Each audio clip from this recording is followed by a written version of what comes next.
Check it out. We've got views of Crew Dragon continuing its approach to the International Space Station. If you just look to the left of the Canadarm there, you can see it continuing its way. It just recently made it through waypoint 0, that 400 meters away or below the station. And we are next going to move through waypoint 1. That's 220 meters away, directly in front of the docking port, the Node 2 forward port. That's also where Dragon docked during Demo 1 and Demo 2. We'll be looking for the go to move inside the Keep Out Sphere, a 200-meter radius. It's an invisible line around the station. It's something that helps our flight controllers monitor vehicles as they approach and even depart the International Space Station. Such a cool view, seeing Dragon with the Canadarm from the station and Earth in the background. And we used to use the Canadarm to capture Dragon before it was configured into this design, this new Crew Dragon design, and it docks autonomously. But for a lot of our visiting vehicles, we have to use the Canadarm too. The astronauts will reach out and grapple a spacecraft or grasp it once it gets close enough, and then flight controllers on the ground will berth it or attach it to the port on the International Space Station. But Dragon is fully autonomous. The astronauts are strapped in their seats, monitoring the mission, awaiting the milestones as we move through waypoint 1. Should be coming up in just a couple of minutes, and continue our approach to waypoint 2, 20 meters away from the space station, and that last checkpoint before we move in for docking.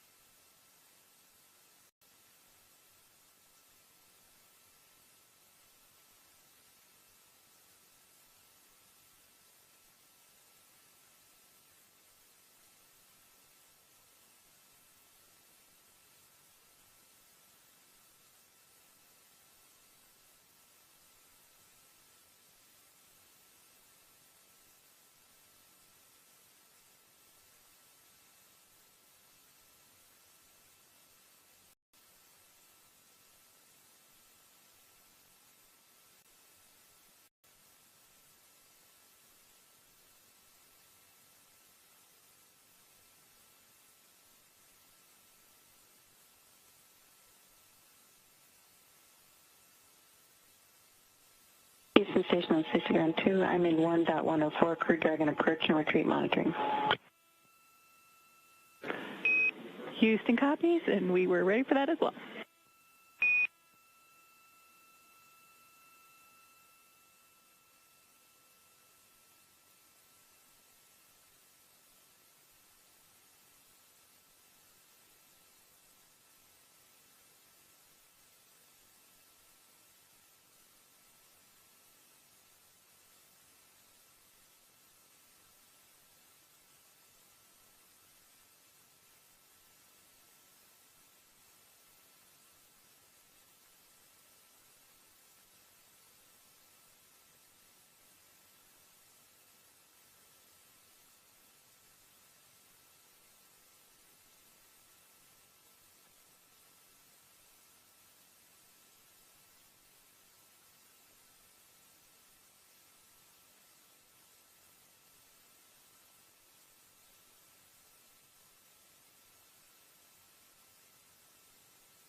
We are about 10 minutes away from waypoint 1.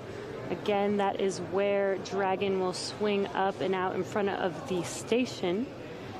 And that'll bring us about 220 meters away from station, which will bring us to what we call the docking access, which essentially means that we'll be right in front of the docking port. Yeah, and we don't have to hold at waypoint 1. As long as we get that clear to move inside the Keep Out Sphere, that 200-meter radius around the International Space Station. It's invisible, helps us monitor the arrival and departure of visiting vehicles.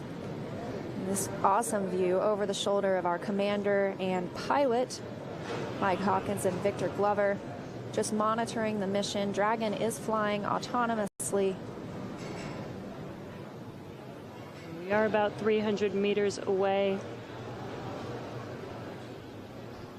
closing in on just about 1 meter per second.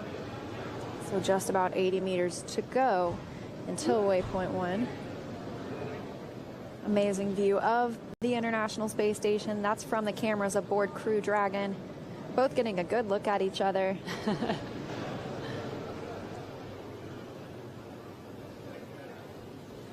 Kind of cool to see them both looking at each other as they approach each other. Absolutely. And the crew on board also monitoring on their 3 display panels there in front of them. This is all autonomous, so they really don't have to do much except for enjoy the ride. But they do get to watch on those display panels where they're at during this approach here. You can also see the International Space Station on that far right and the far left panel. So they're getting really the same view that we are right here. I'm sure they're pretty excited about making it to their new home in space. But once they reach waypoint 1, as we mentioned, they don't have to stop. That'll be that 220-meter point. They'll move inside the keep-out sphere at 200 meters, and then the next stop will be waypoint 2. Crew will be 20 meters away from the International Space Station. Dragon will focus on aligning its docking system with the International Docking Adapter based on the attitude of the station. And it'll be about 5 minutes from that waypoint 2, the 20-meter spot, until contact and capture. We'll be looking for that CHOP call, stands for crew hands off point 2 meters before contact. And this means the crew is not commanding the vehicle. They haven't been at this time, but the vehicle can still have an abort at that time. However, it will not. I've got good RPOP data on SSC 17. SSC 4 says RPOP is not receiving Dragon 2 data from PCS. Is that expected?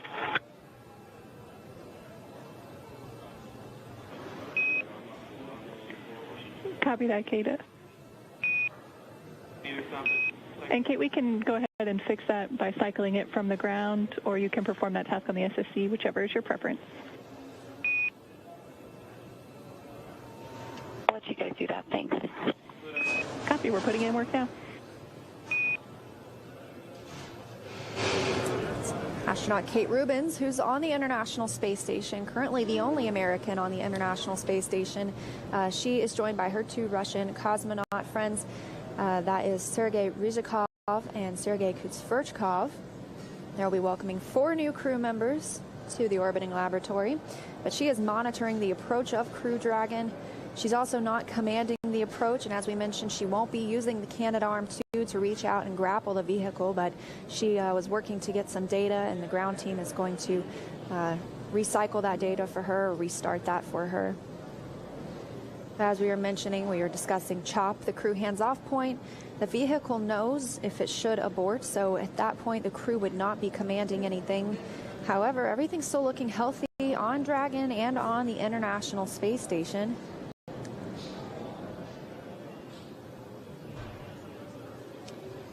And this view that you're seeing here is from the station, from the Node 2 docking port that Dragon is currently approaching. This is really our first view of both of them in the same picture, so it gives you a good perspective on how close they're getting to each other. Yeah, you can see in that left-hand bottom corner, that is the station, and that white dot on your right, on the right side of your screen, is Dragon slowly approaching. We're just under 5 minutes away from waypoint 1, or under 280 meters away from the station. A little more of what we can look for once we do get that go to move past waypoint 2, the 20-meter point. Of course, we're going to reach waypoint 1 first, so we have a couple of steps before this, but we will take about 5 minutes to get in toward the station from waypoint 2. And after that 5 minutes, we'll hear the CHOP call, and we will be looking for soft capture first. There are also rotary spring dampers that will soften the contact from Crew Dragon to the International Space Station, and that soft capture ring will then begin retracting. It'll retract until sensors indicate it's time for these hooks to drive and create a hard capture, and that will firmly secure Dragon to station. The hook driving can take about 5 minutes, and the hard mate of Dragon to station can take about 3 minutes. That means a full seal will be achieved with 12 hard capture hooks.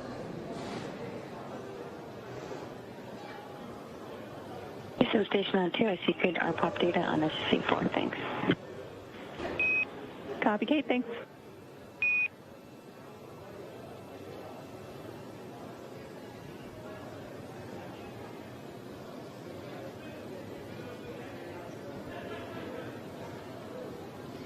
We are just about 30 minutes or so from docking,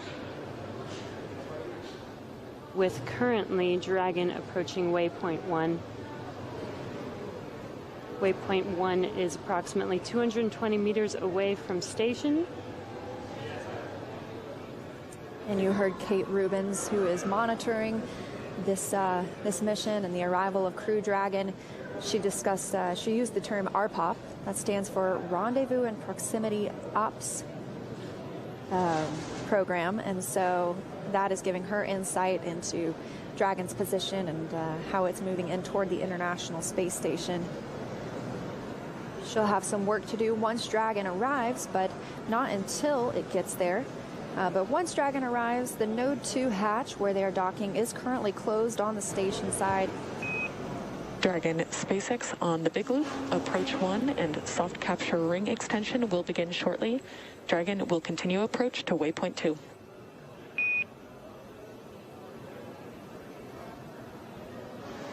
Okay, Dragon copies. Soft capture ring will start here in approach 1.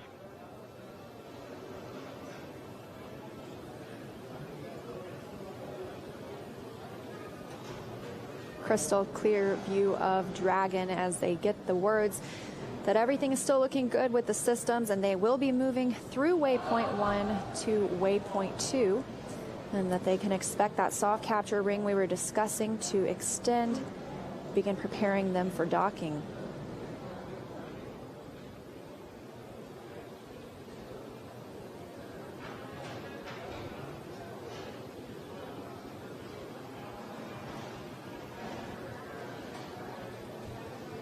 We're about 240 meters away, so we're just about a minute away from passing through waypoint 1.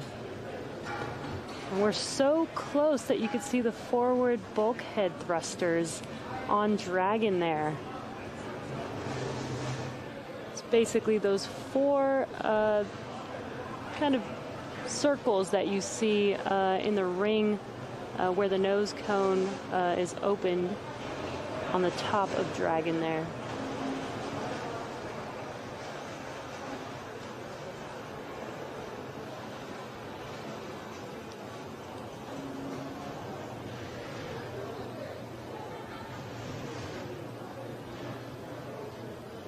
Dragon continuing its slow and steady approach to the International Space Station.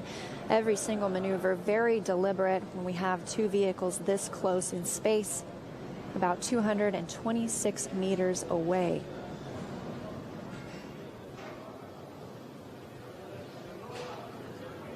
Again, what you're seeing on your screen, on your left-hand screen, is the view from the International Space Station looking at Dragon. On your right-hand screen, that is a camera view. Dragon SpaceX on the Big Loop. Expect reconfiguration of the C2V2 return link shortly. Drag copies. And we have passed waypoint 1. Dragon now about 213 meters away from the International Space Station.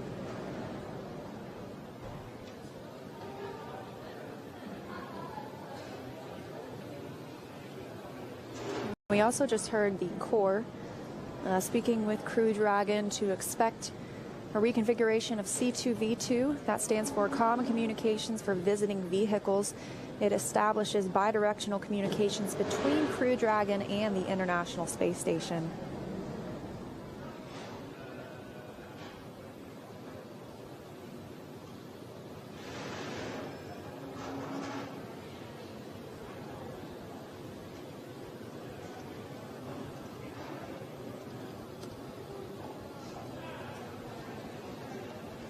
Now we passed through waypoint 1, so we're about 10 minutes away from waypoint 2.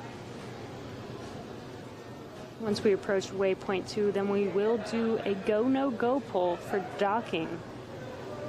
So we're, again, around 30 minutes away from docking here, depending on the timeline, when we reach each one of these points. We're on our way to waypoint 2, which will bring us about 20 meters in front of the space station. We moved right through waypoint 1, right through the keep out sphere, that 200-meter invisible line around the International Space Station that helps flight controllers monitor visiting spacecraft. But we will have to hold at waypoint 2, that 20-meter mark. They'll conduct their final checks, prepare for arrival at the International Space Station. A very clear view from Crew Dragon. That looks incredible.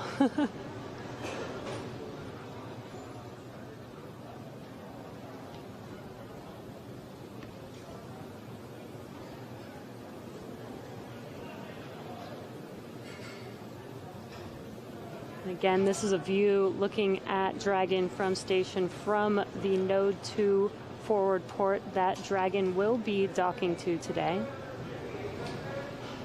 Houston Station on space to ground 2 in step 2 of 1.104. I've just commanded.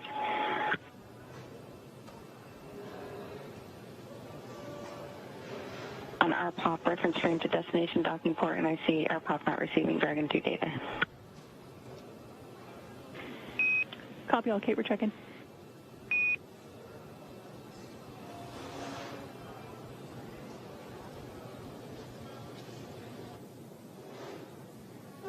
Flight teams in Mission Control Houston continuing to check that RPOP Rendezvous Proximity Operations program. In Station Houston 2, we're going to reset RPOP one more time for you, see if that works. Thank you. They're resetting some of that data for Kate Rubins. A reminder, she is not commanding any part of Dragon's arrival. She is monitoring it, though, and so looking for some of that data in that program.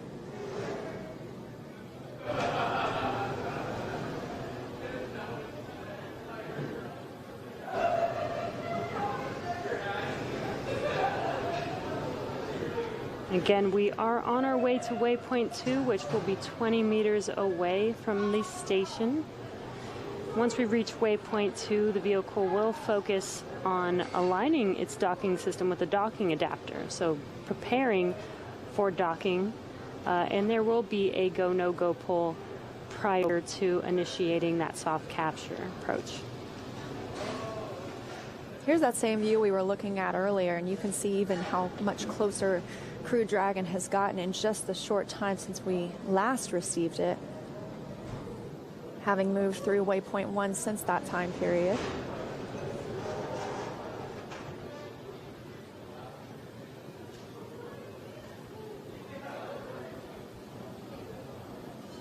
A little bit more about what Kate Rubins will be doing once Crew Dragon docks.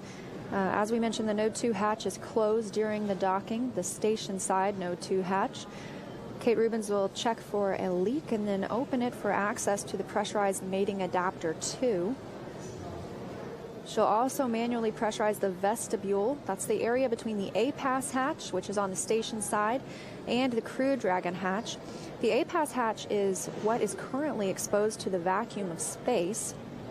It also has a docking target on it that allows Dragon to align itself with the port. Once that pressurization is complete, Kate Rubins will be able to open the A-Pass hatch to let some air in. It's a slow process. She'll be opening a valve specifically on the A-Pass hatch to let that air in. And we'll hold for thermal stabilization before we do some leak checks in the vestibule.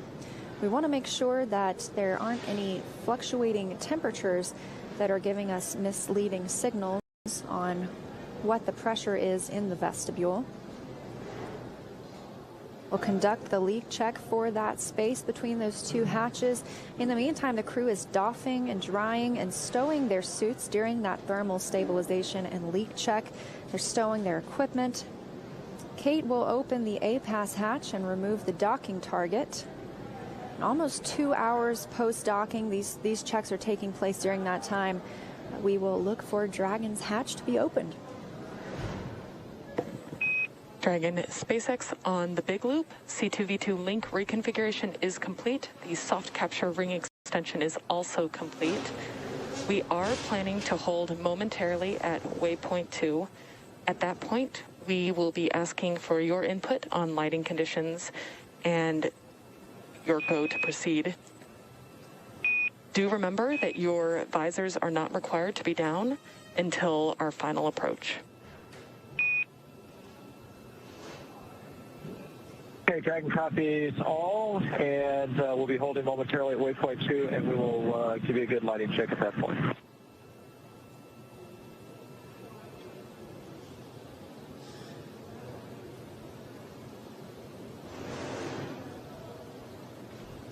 So as you heard, we are on our way to waypoint 2, which will be 20 meters away from station, and we will hold and do some checks, do a go, no go poll to ensure that we are okay to approach for docking.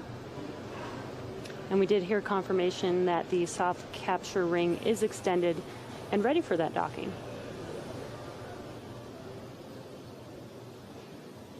A few minutes ago, we heard them discussing C2V2 common communications for visiting vehicles. They said they would reconfigure that system and just got good confirmation that it has been reconfigured. That's those bidirectional communications between station and Crew Dragon. Station Houston on 2 for Kate. We're still troubleshooting the RPOP issue you're having, so we're coming on board on SSC 17 and we'll try to fix that. All right, you are welcome to SSC 17 and also SSC 4, the main RPOP computer. Copy all, we'll get it working.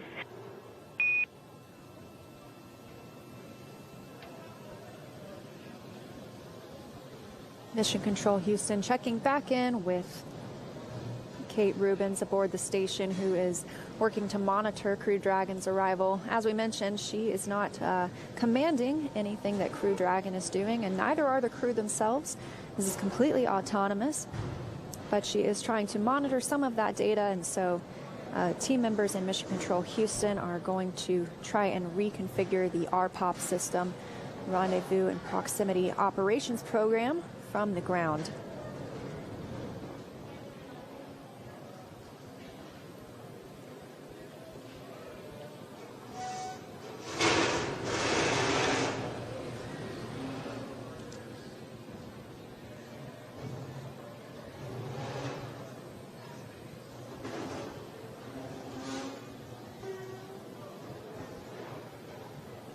You can see on your screen, again, this is a view from station from the Node 2 port that Dragon will be docking to. You can see the sunlight hitting Dragon as it gets closer and closer.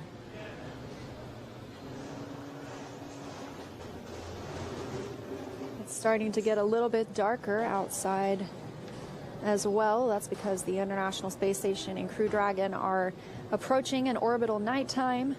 They are in daylight for 45 minutes and nighttime for 45 minutes, circling the globe every 90 minutes. They're currently flying 260 statute miles over the Pacific Ocean.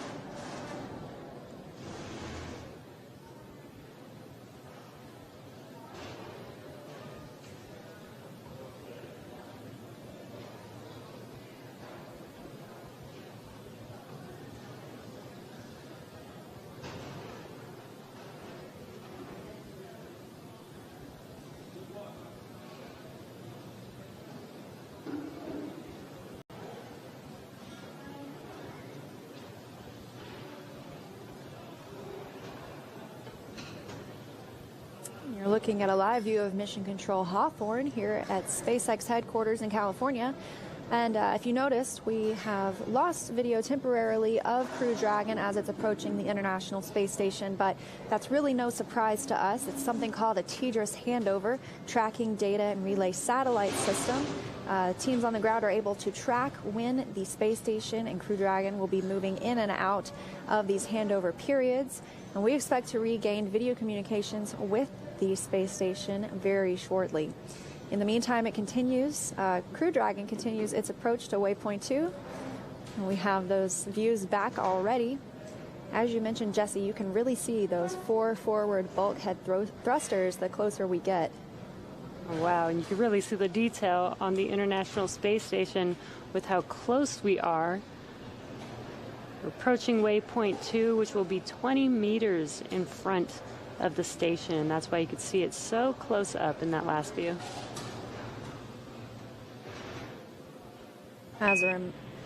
Station Houston on Space Ground 2 for Kate.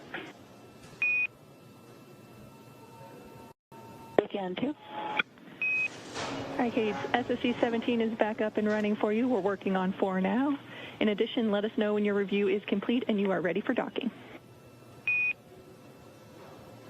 Copy, and I saw SSC working. It's giving me good range and range rate. Now I've got another RPOP is not receiving Dragon 2 data from PCS message on 17. Copy that, Kate. We'll take a look. Thanks for the extra info.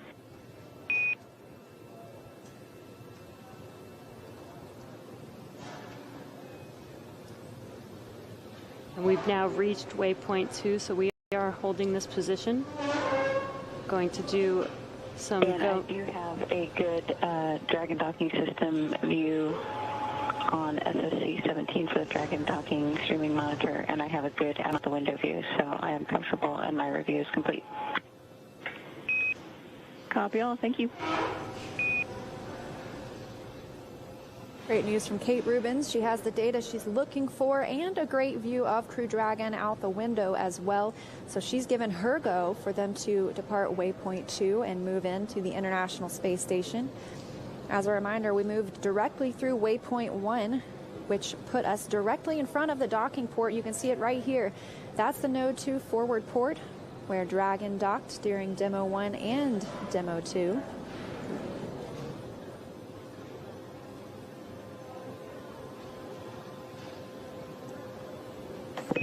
Dragon SpaceX on the big loop. The ground is go for approach 2. At this point, please confirm that the lighting conditions are acceptable to proceed, and let us know if you are go for approach 2 and docking.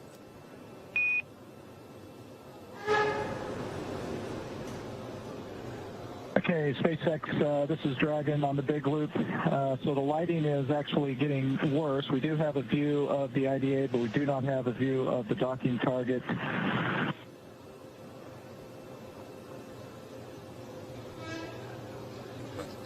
In Dragon SpaceX, we copy. We are 6 minutes from sunset. Would you like to hold for those 6 minutes, or do you feel comfortable proceeding?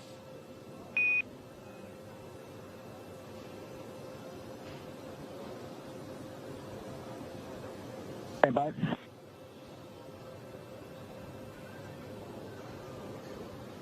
And SpaceX from Dragon, we'll go ahead and hold for those 6 minutes if we can. We copy hold. Crew Dragon crew has opted to hold at waypoint 2 for the time being so they can get some better views of the docking port, the docking target on that APAS hatch we were discussing that's on the International Space Station. So they can hold here, and that will give them the opportunity for sunset to come over both the International Space Station and Crew Dragon. There won't be any odd shadows, and they should have better visibility. Of course, the crew themselves are not making this maneuver in toward the International Space Station. It is autonomous. Crew Dragon will be doing it by itself, but we want the crew to be able to see the docking target so that they can properly monitor as the vehicle continues to make its approach to Node 2. And the ground is go for docking.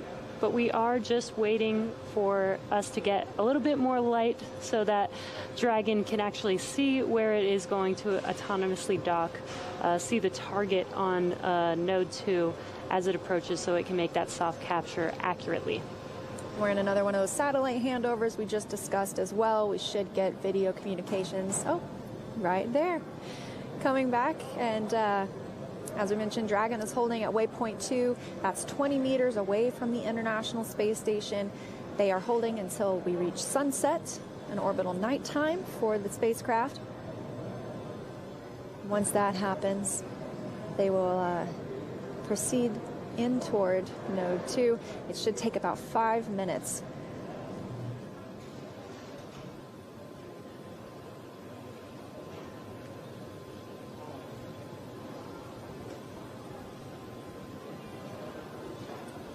And as a reminder, waypoint 2 is about 20 meters away from station. We are on the docking axis, and Dragon will be aligning itself with that docking port. We're just holding for some sunlight.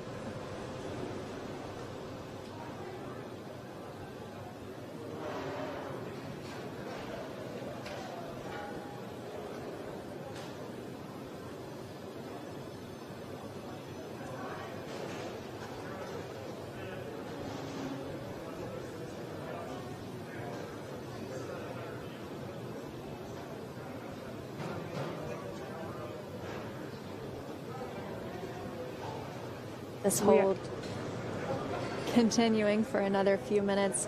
The space station has crossed the terminator line, the difference in day and nighttime on Earth. They are east of Hawaii right now in the Pacific Ocean, and they are waiting for the sun to set on orbit. Crew Dragon will be able to use its infrared camera to spot that docking target on the APAS hatch on node 2, and then they'll be able to proceed, leaving waypoint 2, making their 5-minute journey approximately to docking. And I should correct what I mentioned earlier. They're waiting for the sun to go down so that they don't have any shadows, so that Dragon can actually see clearly and locate, align itself with that docking port.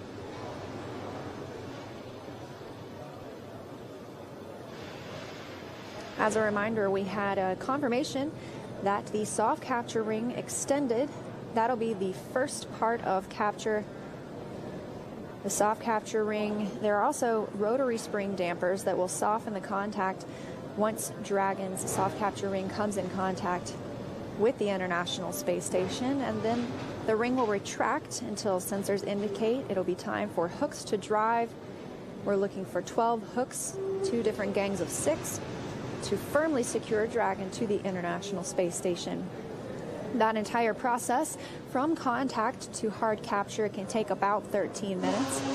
We'll be standing by the entire time to make sure all of that goes smoothly, but everything looking good right now for Crew Dragon, still holding about 20 meters away from the International Space Station.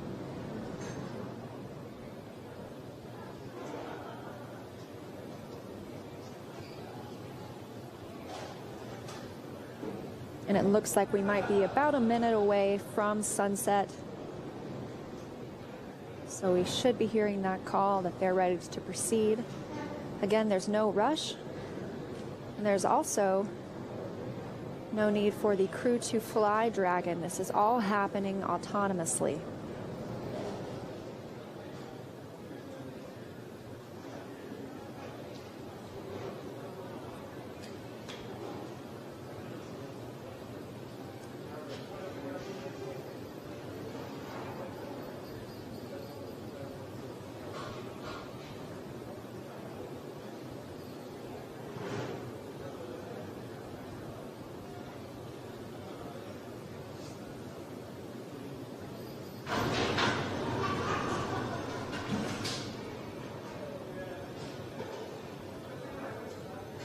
Just a few more seconds until sunset.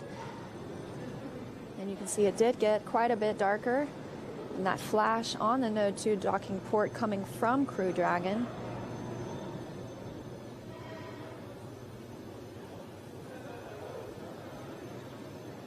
We do like the crew to be able to see this docking, even though it's autonomous. That helps them monitor where they're at and take control if need be. However, all of Dragon's systems looking good, and we're just standing by for that departure from waypoint 2, 20 meters away from the International Space Station.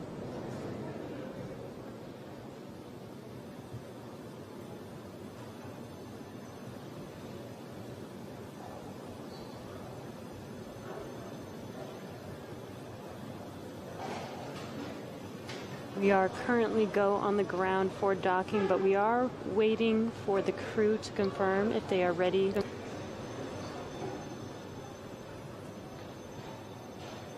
We are waiting for the crew to confirm. From Dragon on the big loop. It looks to us like we've gone through sunset, and we'll get the lights strobing. We can see the target, and so we are go to proceed. Visors are down. Copy. You are go to proceed and visors are down. That's great to hear. We will be commanding the resume shortly. And as a reminder, once Dragon is inside the crew hands-off point, retreat and breakout are not permitted. Dragon copies all. Station copies all. I'm ready. We've got confirmation that we have go from the crew. So they will be starting this procedure shortly. We'll start approaching that docking adapter that you see on your screen.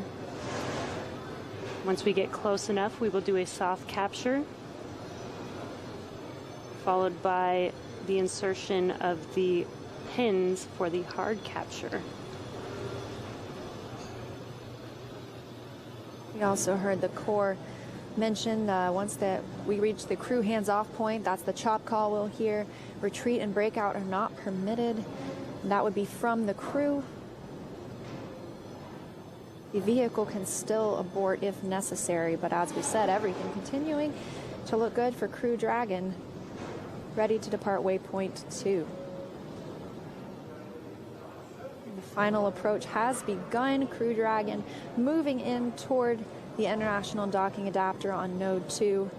Kate Rubin standing by on the International Space Station, monitoring their approach. And this should only take approximately 5 minutes. So not too long.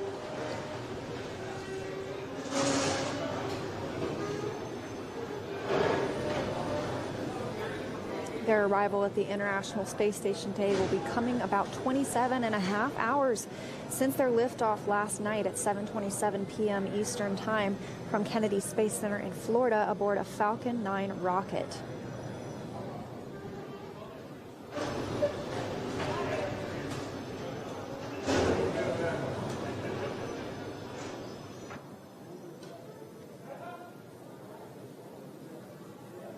We are now about 15 meters away, just about 3 minutes from docking.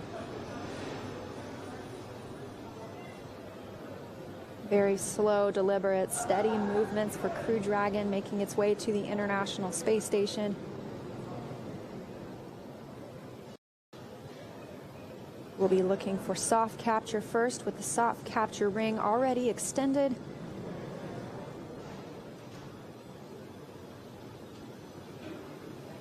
Once we have soft capture, the ring will retract and bring us into a hard capture. That should take about 13 minutes for that entire process, firmly securing us to the International Space Station. And then we'll move into leak checks. And SpaceX from Dragon on the big loop, we show 10 meters. We've got good lighting, good visuals. Great to hear. We see 10 meters as well.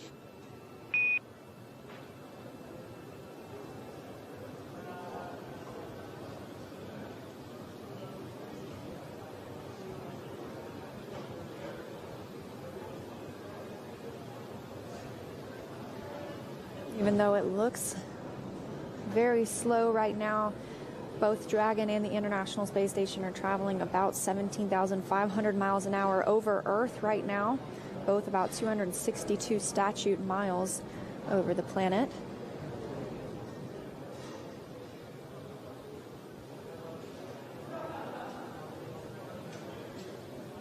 Here just a few moments ago, too, that the crew had reached 10 meters away from the International Space Station, so already halfway there from waypoint 2.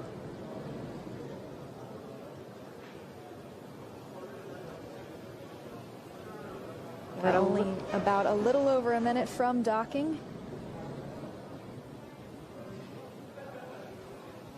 You can see on those display panels the crew watching as they approach that node, port 2. And what you can see directly in the center of the docking adapter, that is the APAS hatch. Once we do a hard capture and do leak checks, that will be the first hatch that will open, followed by the Dragon hatch. If you look closely in the center at the very bottom, there was Chop, crew hands-off point, standing by for contact.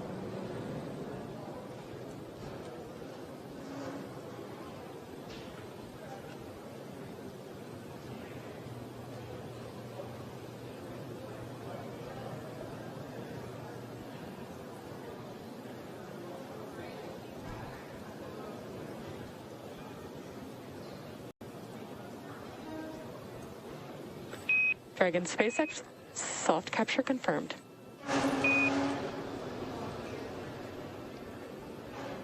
Dragon copies, and we see the same.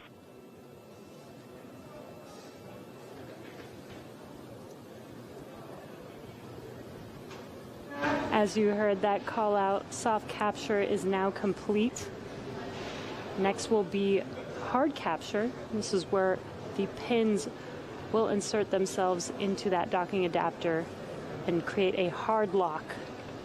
And we had that soft capture at 8:01 p.m. Pacific time, 11:01 p.m. Eastern time. Crew Dragon and the International Space Station flying 262 statute miles over Idaho. Dragon SpaceX, soft capture ring retraction in progress.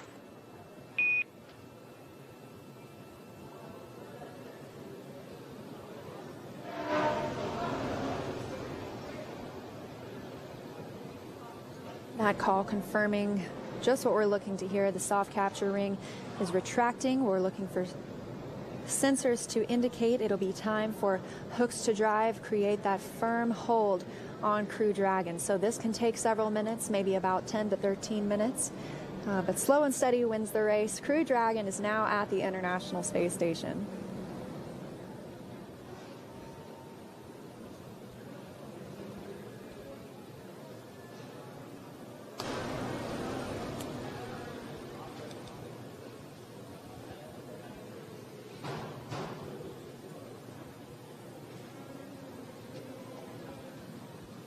This view over the shoulder of our commander and our pilot, Mike Hopkins and Victor Glover. They are watching this all unfold via these 3 displays.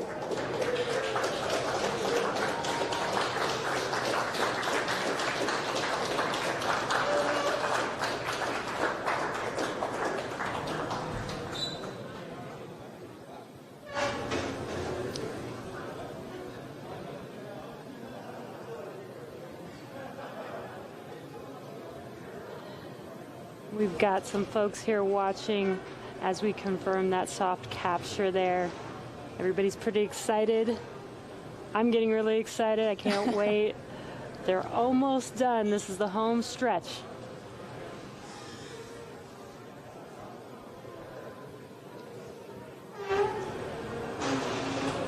So once again, we had contact, soft capture confirmed at the International Space Station for Crew Dragon at 8:01 p.m. Pacific time, 11:01 p.m. Eastern time. Both vehicles were flying 262 statute miles over Idaho. We're now in the soft capture ring retract period. We'll be looking for that ring to retract fully. These sensors will indicate that we are ready to firmly connect with the International Space Station. That's called the hard capture. And that means it'll be time after that to begin leak checks, suit doffing or taking off their suits for the crew, eventually hatch opening. So all those steps might take a couple of hours, but we will be here for their first can't say steps inside the space station, for their first floats inside the space station.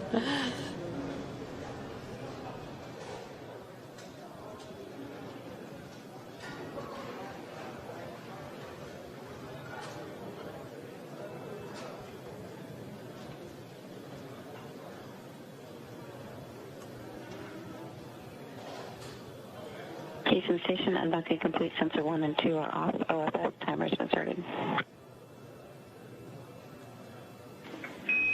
Dragon SpaceX, ring retraction complete. Docking sequence is holding for MCS reconfiguration. Okay, Dragon copies all, and we are opening our visors at this time.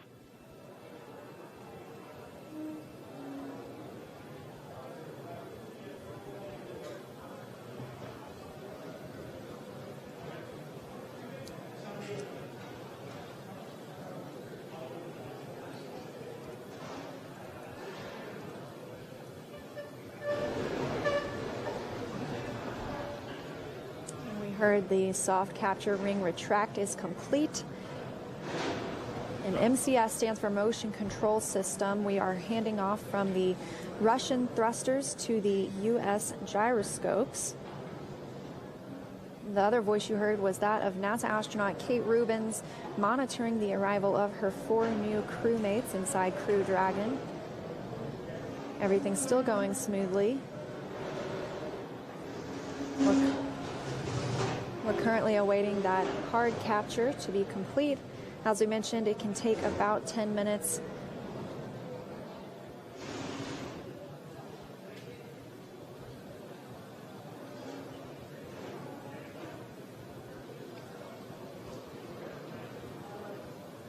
Confirmation, we are now on gyroscopes on the Dragon End Station on the Big Loop. MCS configured. Proceeding with hook driving.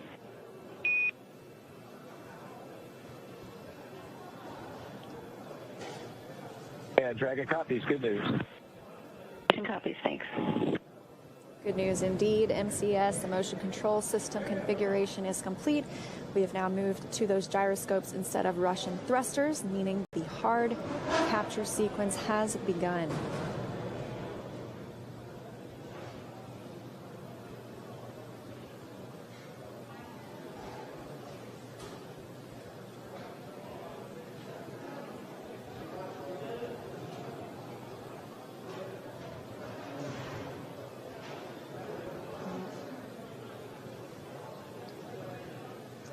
The hooks are currently driving into place to give us that hard capture. Once we do have that hard capture, though, it will take some time before we can open the hatches. They will perform some leak checks to make sure that it is safe to open both the A-Pass hatch and the Dragon hatch.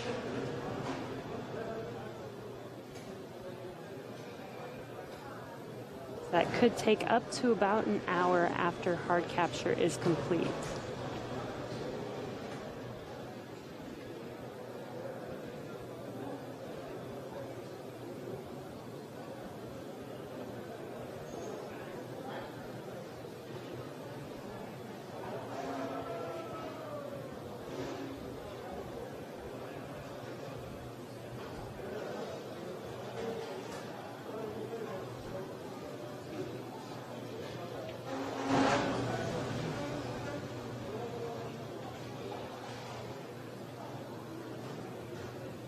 You were initially discussing, looked like we might have an 8 o'clock p.m. Pacific time docking, and we did have that contact and capture coming at 8:01 p.m. Pacific time. So very close, and that was even with us holding for a little bit to allow the crew some better visibility. Hard capture sequence now underway, and we're standing by for that confirmation. I know the astronauts have to be loving looking at all of this data. Tons of excitement. I know they've enjoyed their ride in Crew Dragon. They were having so much fun during the broadcast, but I can only imagine their excitement to be at the International Space Station now. No, they're right there. Hard capture coming to a closure in a few minutes. Then they'll be able to start getting out of their suits again that they put on just for this approach period.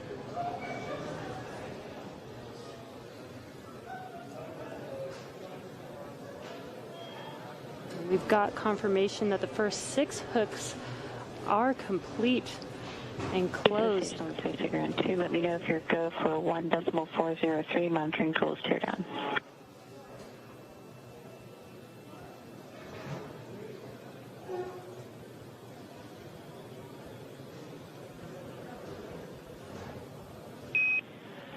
Houston, copies, Kate. We'll be ready shortly. We'll let you know.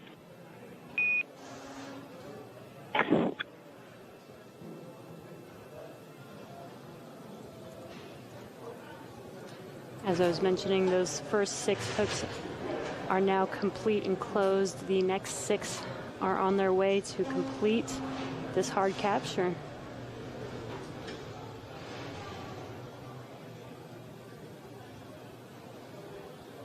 Crew patiently waiting and watching and monitoring on their 3 display panels there. We also heard from Kate Rubins on the station side, asking if it was time for her to deconstruct her monitoring system where she's been watching the approach.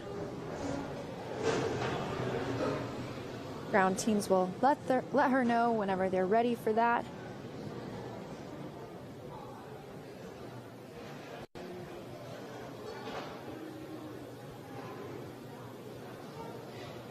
Again, hard capture is underway.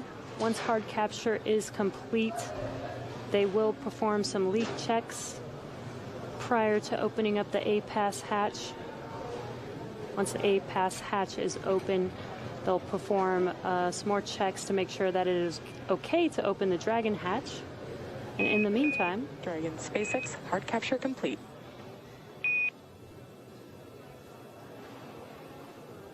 Dragon copies. And there we heard the confirmation that hard capture is complete. Dragon is officially attached to the International Space Station after arriving at 8:01 p.m. Pacific time, 11:01 p.m. Eastern time. 27.5 journey to station since launch yesterday at 7:27 p.m. Eastern time. How exciting. The crew must be so excited now that they're going to start doing the process of doing leak checks before they open those hatches. But they'll start taking off their suits and getting ready to enter the space station. Station Houston on 2, you are go for tool teardown. Copy, go, thanks. That's the call Kate Rubins was looking for. She is good to tear down her station. She was monitoring the arrival of Crew Dragon. And things will be picking up inside the space station for her. She's getting the hatch on the station side ready to be opened. She'll also start pressurizing that area known as the vestibule between Dragon and the station hatches.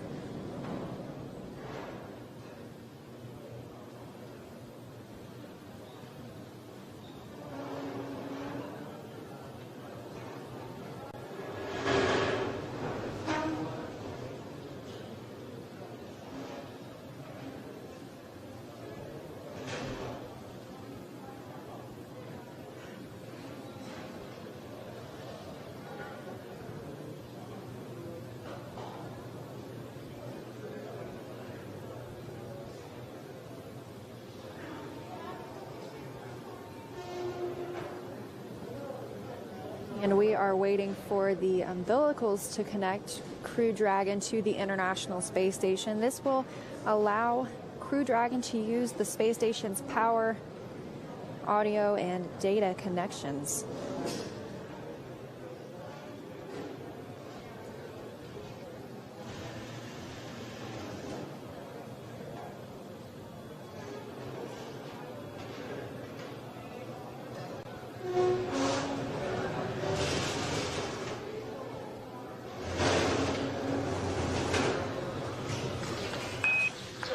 Resilience, SpaceX. Docking sequence is complete. Welcome to the ISS, Resilience.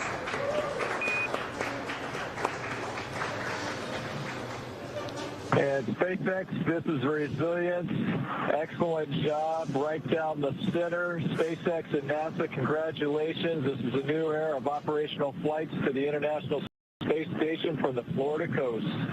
And ISS, Sergey, and Kate, we'll see you real soon. 日本の皆様、クルードラゴン運用初号機、無事に ISS にドッキングしました。国際パートナーの一員として民間宇宙船のドッキング成功に立ち会えてとても幸せです。我々レジリエンスクルーは訓練の間、そして打ち上がった後もさまざまな困難な状況に直面しましたが、全集中で乗り切ってきました。これから半年間の宇宙滞在も皆さんと感動を分かち合いましょう。All for one, crew one for all.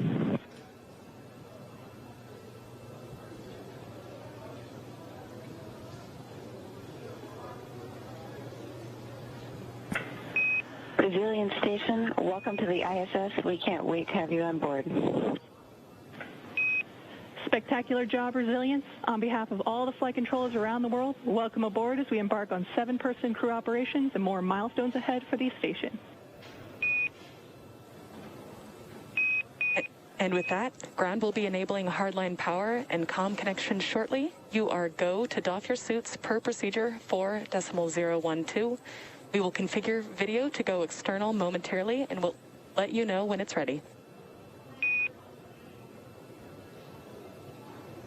Okay, SpaceX, NL from Dragon, we copy 4.012 and standing by for the cameras.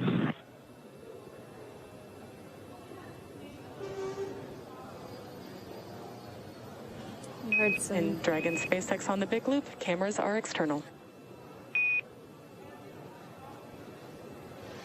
And Dragon copies 4.012, suit doffing inward. Heard some clapping here in Hawthorne at SpaceX headquarters, and even saw a little bit of celebration aboard Crew Dragon. Once it was confirmed hard capture was complete, Dragon was attached to the International Space Station. And then an amazing reminder just how important it is and how international the International Space Station is. Words from Soichi Noguchi, the first international partner to fly aboard a commercial crew vehicle from the Japanese Aerospace Exploration Agency. What an amazing, amazing journey this has been. I can't believe that they are there now, officially docked to the space station. So excited to see them get out of their suits and eventually get on station. But now that Dragon has completed the docking sequence, the spacecraft must undergo a handful of checks before we will be able to open the hatch. The crew on board Dragon will now get a chance to get out of their suits before moving into the hatch operations, which is why they're getting some privacy on Dragon right now. Yeah, that's right. We heard that call for external cameras.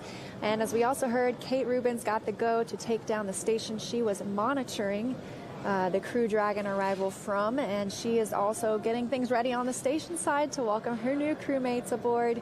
She's going to be getting the hatch ready to be opened on the station side. That's the Node 2 hatch.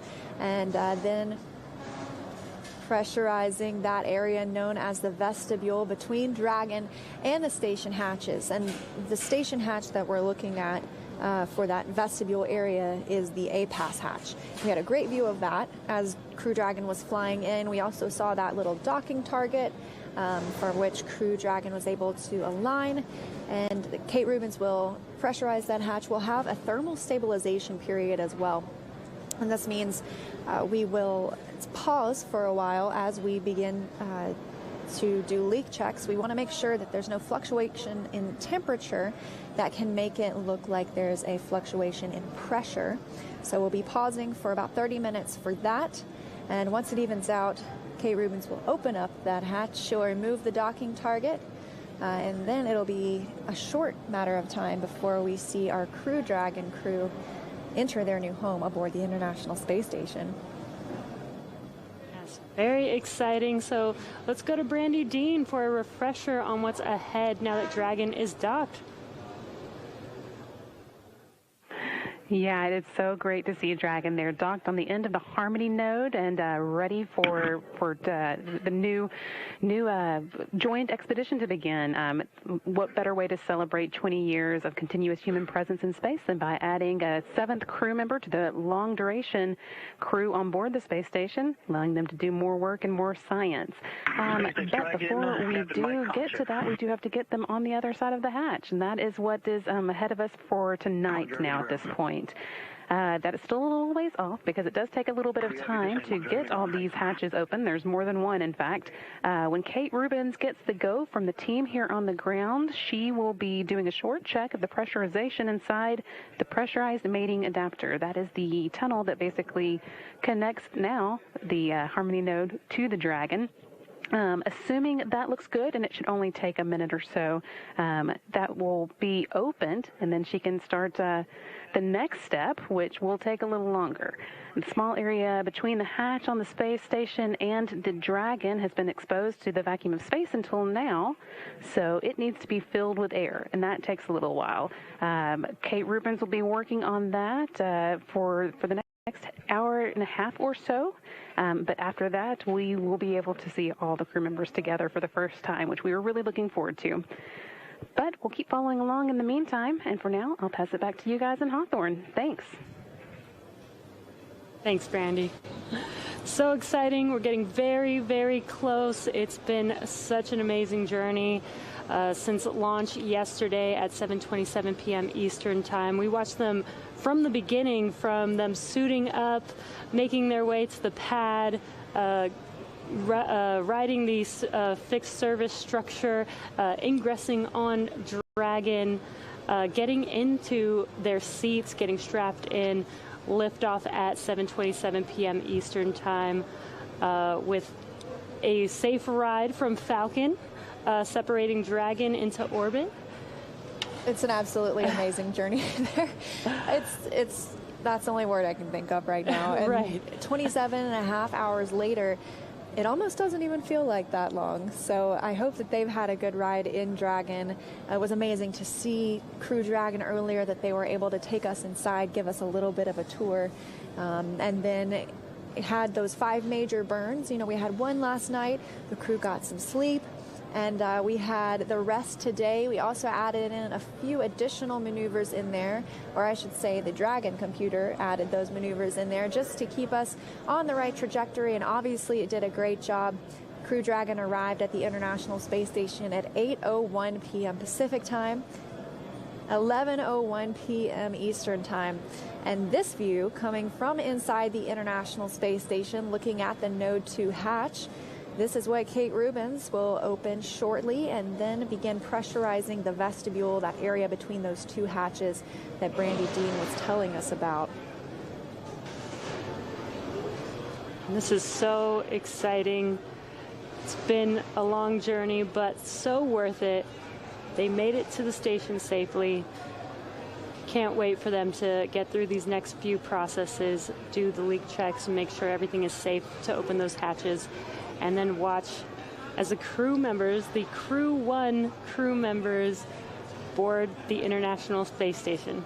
And it looks quiet in there right now and empty, but in just over an hour and a half, maybe we will see probably 7 people crammed into this small space, hugging and welcoming each other to the International Space Station.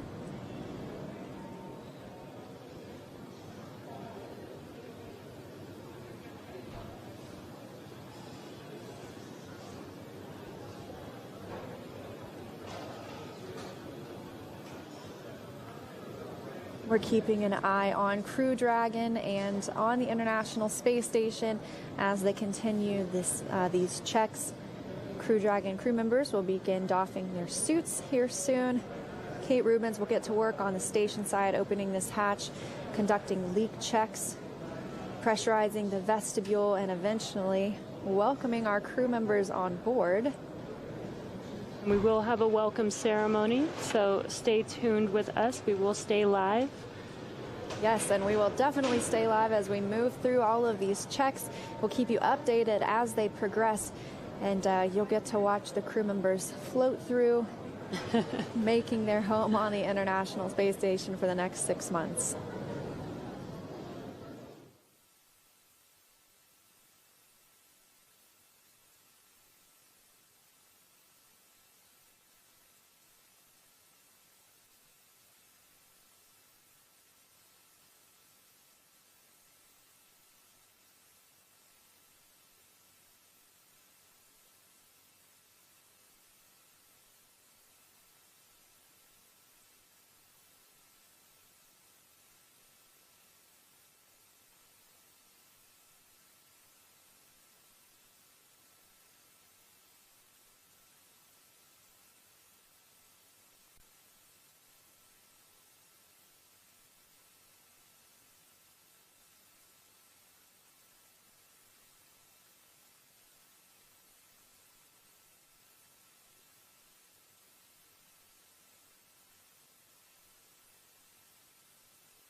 Dragon SpaceX on the Big Loop. ISS power connection is established.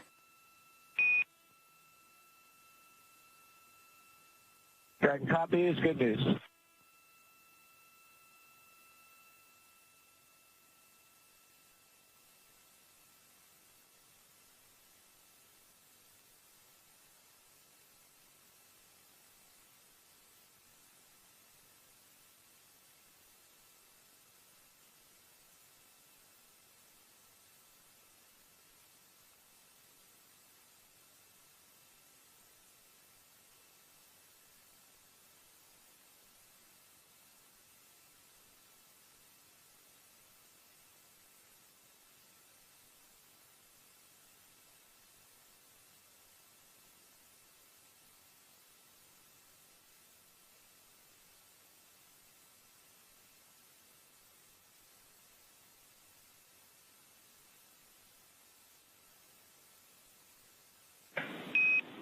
Station Houston on space to ground 2 for Ingress Part 1. Copy, I'm waiting on your go. And you are go in both steps 1.1 and 2.2. We go in 1.1 and 2.2 in work.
That is Kate Rubins aboard the International Space Station, stepping through the procedures to bring Crew Dragon on board. And the hatch she just opened obviously is on the station side of Node 2. That is the pressurized mating adapter hatch.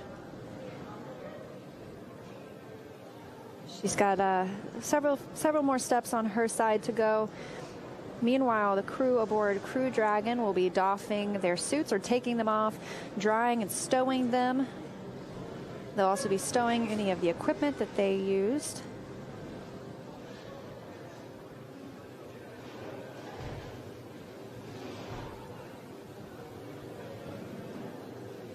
Station on Space to Ground 2, the Node 2 forward hatch is open and the MPEV is uncapped. In step 1.2 and 1.3, there was no Delta P drop. Copy all.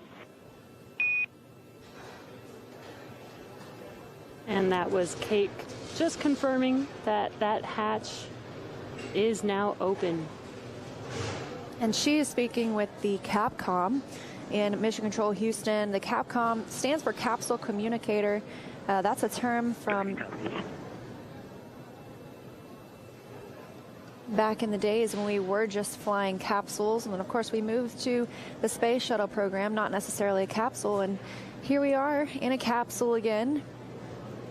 However, Capcom is the person that speaks with the astronauts aboard the International Space Station. They relay everything that's happening on the ground to the crew members. This keeps them from getting too much information coming from too many different directions. You see Kate Rubins ingressing the pressurized mating adapter.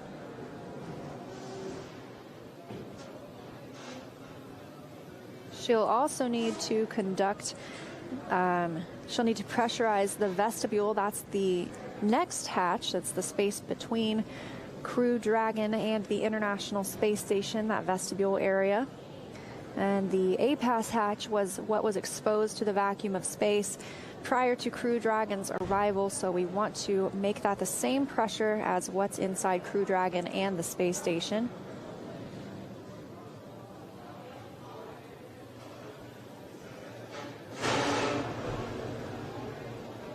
Looks pretty easy to get around in the space station. See her gliding around as she's grabbing some of her tools.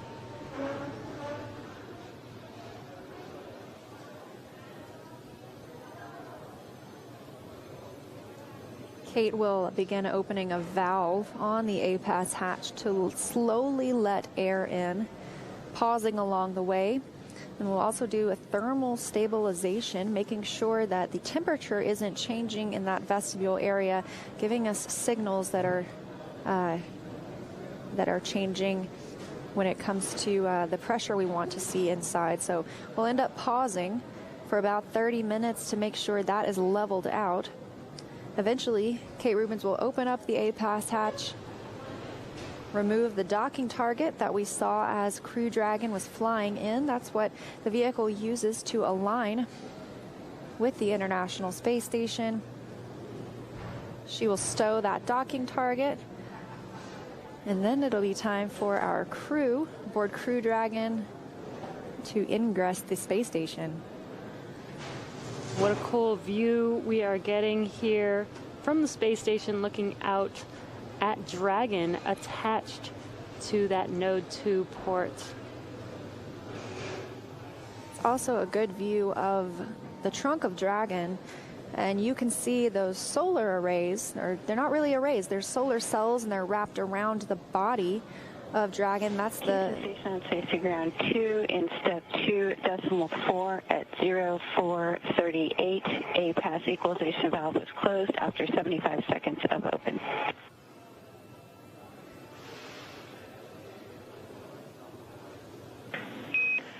Copy all, Kate. We see good vestibule pressurization. And I would put a warning there, or at least a note for the crew about how loud that was. We copy, Kate.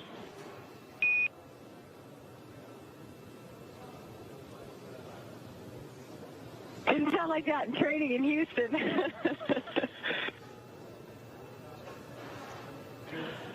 We'll have to beef up our simulators.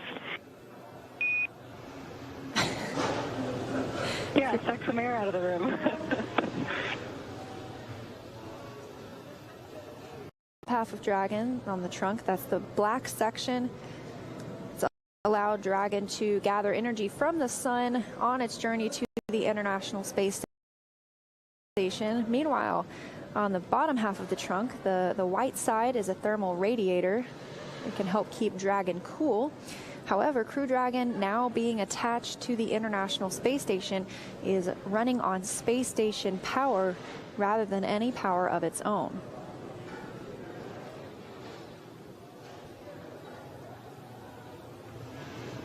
And as we're getting ready for these hatches to be open, Dragon will actually use sensors on board Dragon to check the pressure inside of the vestibule before we open up that Dragon hatch.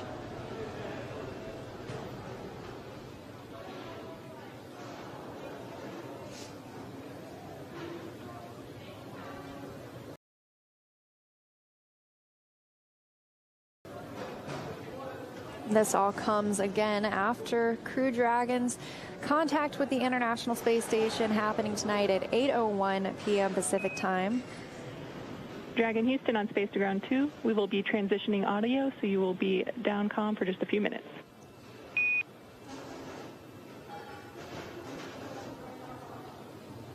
And Dragon copy.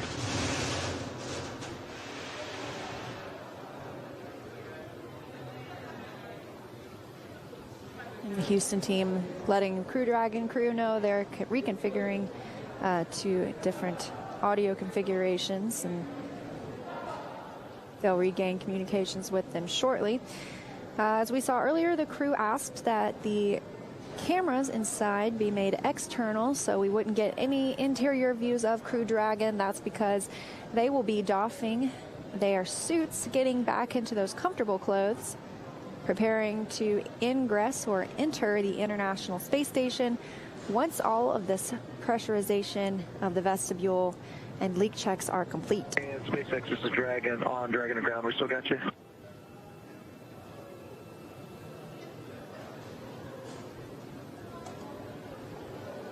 Hey, just want to give you a heads up, 5 Alpha decimal 5, suit drying is started for all 4 suits.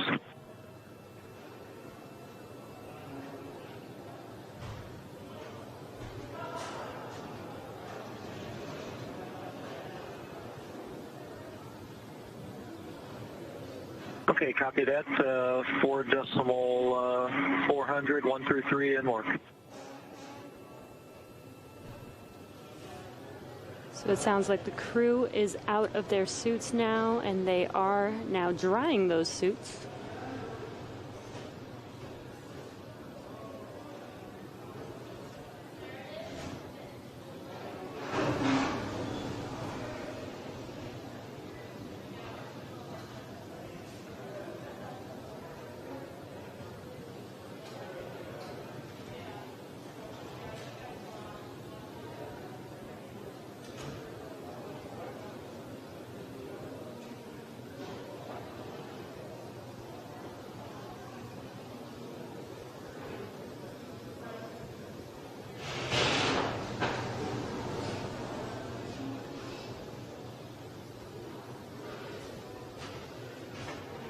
And if you are just now joining us, Dragon is now hard captured to the International Space Station. Kate Rubins is helping to get the vestibule ready and to the and prepared for hatch opening.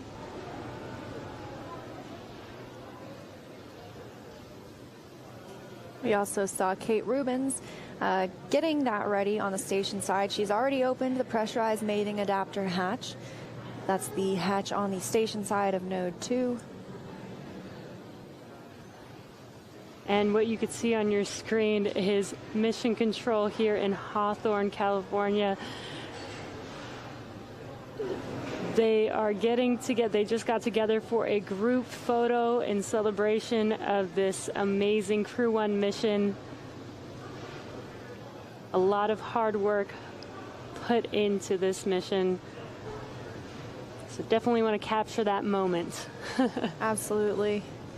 And right back to their stations they go, still monitoring the vehicle. It has been 27 and a half hours, maybe actually a little bit longer now. Of course, the teams rotate out every 8 or 9 hours to keep them fresh. But a lot of work put in on both the NASA and SpaceX sides to make this happen today, bringing the first long-duration crew to the International Space Station. And so exciting. Very close for the crew to enter station. We're just getting prepared, making sure that the hatch, the leak checks are complete before we open up the hatches and let the crew on board. Crew is already out of their suits. They're getting comfortable and getting ready to board the International Space Station. We'll also be anticipating a welcome ceremony later tonight for the crew once they ingress the International Space Station. We'll get to watch them greet all of their colleagues currently aboard, and then we will see them speak with the ground for a little while as well. We've talked about a lot of firsts on this mission. As we mentioned, this is the first 4-person capsule spaceflight ever, and it will also become the longest flight of a crewed U.S. capsule. The previous record was Skylab 4, and that was in 1973. It lasted for 84 days. Wow, that's a pretty long journey.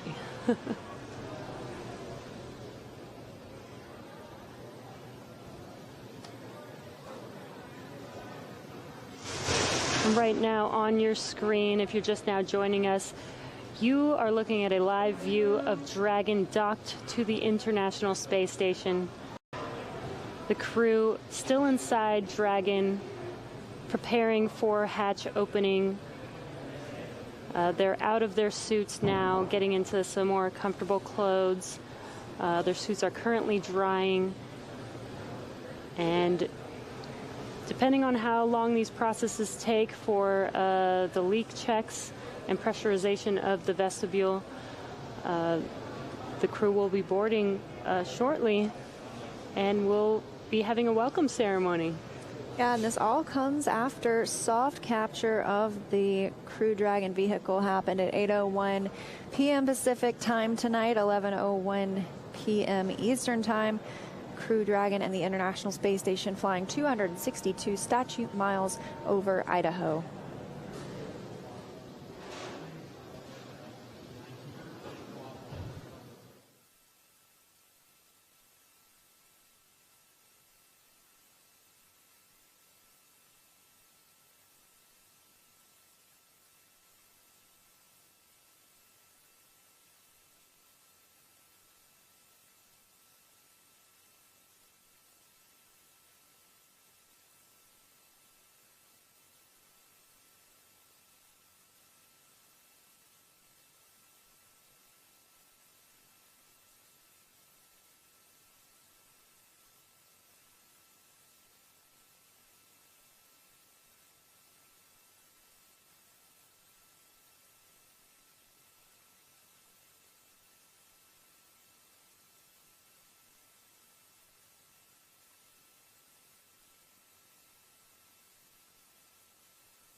Houston Station on Safety Ground 2, 3 different folders of Dragon approach photos are available for you on SSC 8.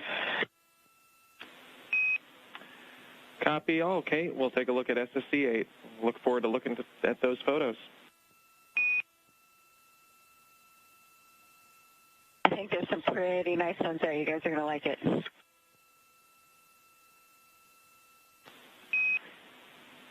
It is known objectively to be a very good-looking vehicle.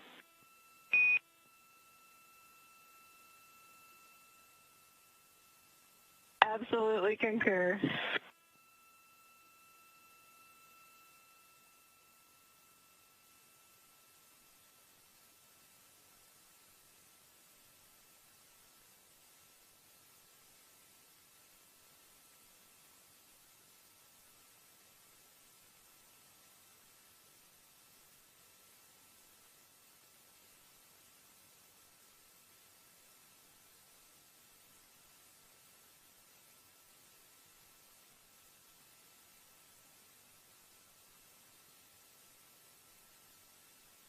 Bell Station on Space to Ground 2. Are you okay with the Node 2 high def or standard def cameras for the setup for ISS Experience Record? I'll do it in front of the cameras. That way we don't have to change the view that we've gotten prepped for PAO setup.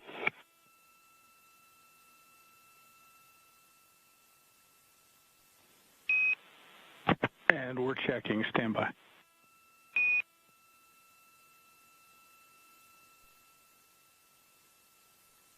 Again, at 4.400, ready to report states of charge when ready for the crew tablets.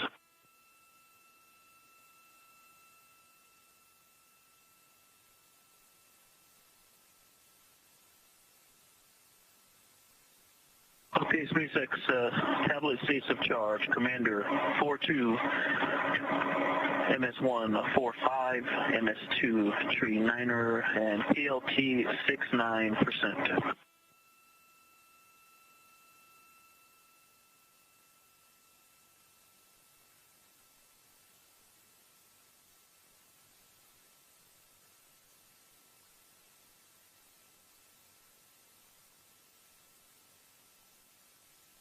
And MS2 is Tree 39er 39.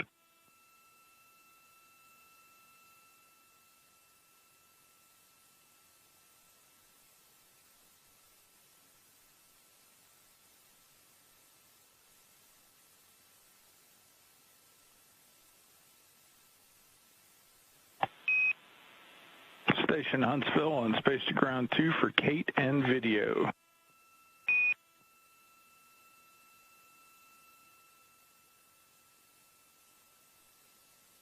PN2.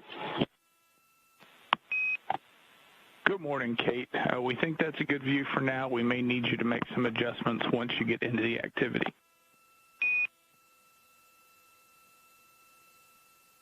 Okay, copy. Thanks.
Dragon Houston on Space to Ground 2 for comm check.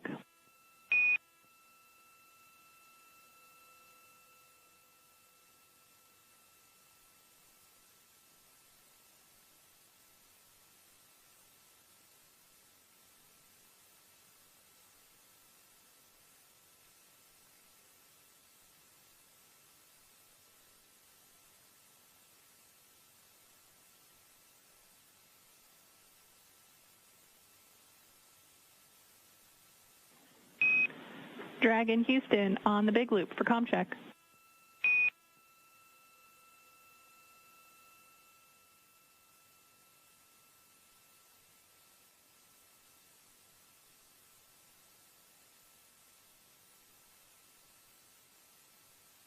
And Houston, this is Dragon on the big loop comm check.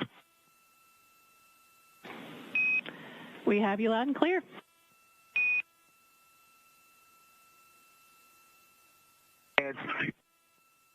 And say again for Dragon on the big loop.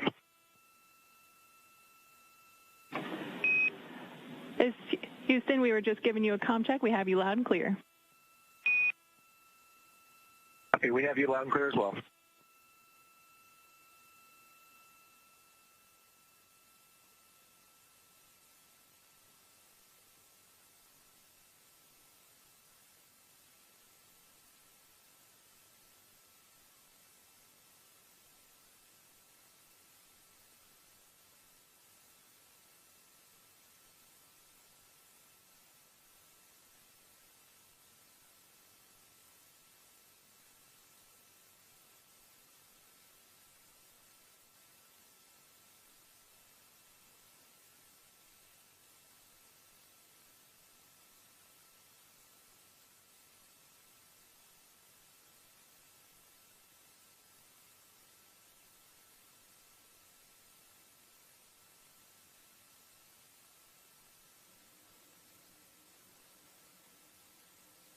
Dragon SpaceX on Space to Ground 2, comm check.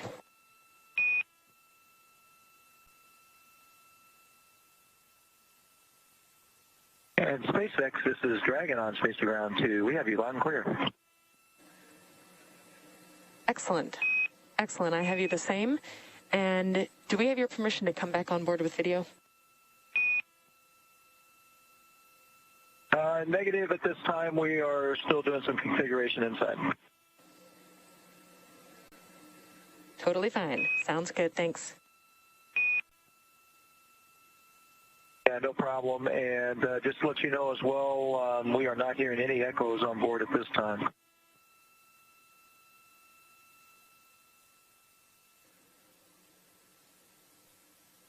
Copy. That's a good data point. Thank you.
station on Space Ground 2. If you guys need a view of the ISS experience setup, I can move the node to SD cam a little bit. I just would rather not move the HD cam. We got that all set up and did scene of voice checks yesterday.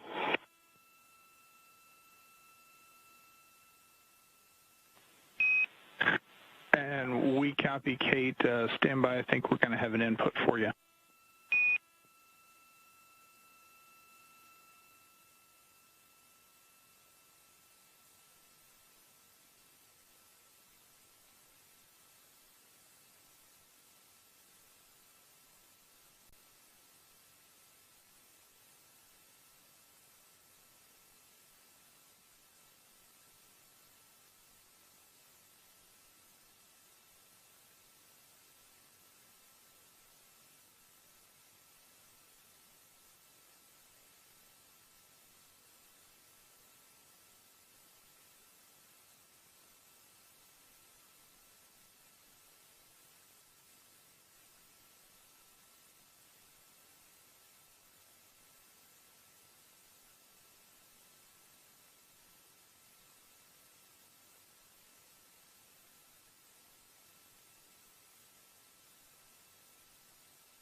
This is a live look inside the International Space Station, and we have been covering the arrival of the Crew Dragon Crew 1 mission. Now having arrived at the International Space Station, docking coming at 8:01 p.m. Pacific Time, 11:01 p.m. Eastern Time, as the International Space Station was flying 262 statute miles over Idaho. And since that time, there have been several steps through which the Crew Dragon crew and the crew aboard the International Space Station, Kate Rubins, as you see here, they needed to step through those before we can welcome the crew aboard. Kate Rubins first opened that impasse hatch on the International Space Station in Node 2, or sorry, the PMA hatch, the pressurized mating adapter. And she is inside that right now, and right behind her is the APAS hatch. She worked to pressurize the vestibule. The vestibule is a space between the APAS hatch on the station side and Dragon's hatch. Previously, before Dragon docked, the APAS hatch was exposed to the vacuum of space, and so we wanted to pressurize that area, make it the same pressure as the space station and Crew Dragon. So we can open that and begin welcoming our crew members aboard. So the vestibule has been pressurized. We'll see her do some work on the space station APAS hatch. Once it's open, she'll remove the docking target that the Crew Dragon vehicle used to locate and align itself with Node 2. Eventually, we will see the crew members come through the Crew Dragon hatch after that is opened. In the meantime, they've been doffing or taking off their spacesuits, getting into their comfortable clothes, stowing some things that they've been using for the journey.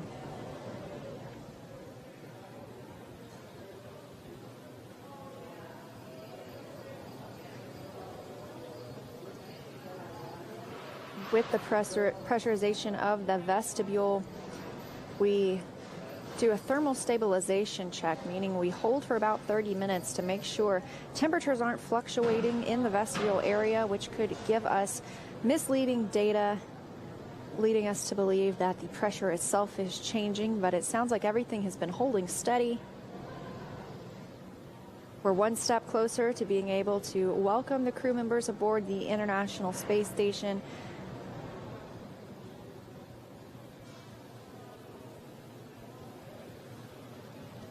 Also coming up later tonight, we will have a welcome ceremony with the crew. They'll be speaking with teams on the ground. And this arrival kicks off a 6-month mission for the crew members. Our crew of 4, Commander Mike Hopkins, Pilot Victor Glover, Mission Specialist Shannon Walker, and our international partner, Japanese Aerospace Exploration Agency astronaut Soichi Noguchi. Station Houston, Space Ground 2 for Kate.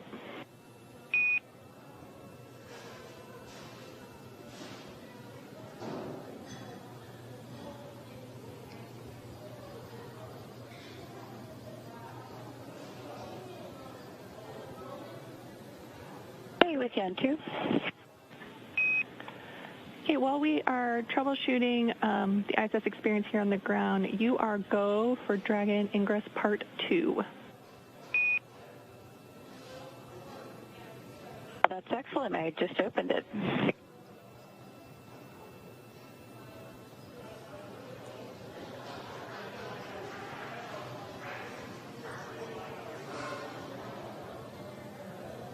All right, copy go for the Ingress Part 2, and I am stepping in on step 3.1. Do I have a go for the APAS equalization valve open?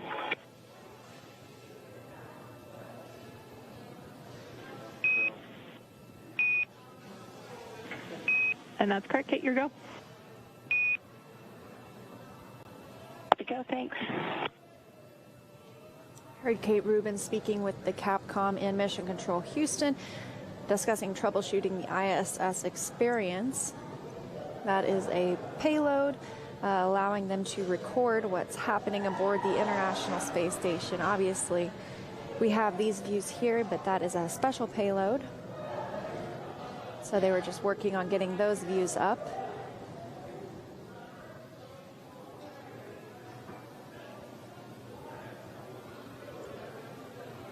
equalization valve is open.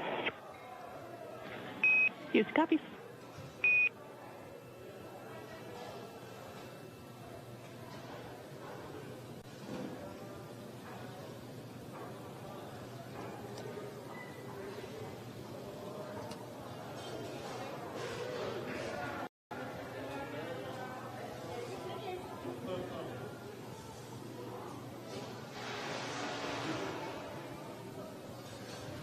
So Kate just opened up the equalization valve, and this will let air in to the vestibule from the space station.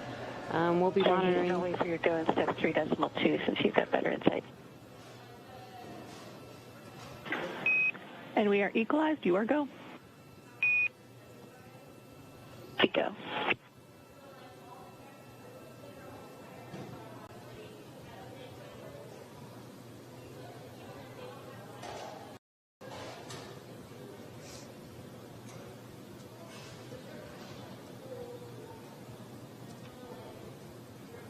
And that was confirmation that the pressure is now equal between the vestibule and the space station.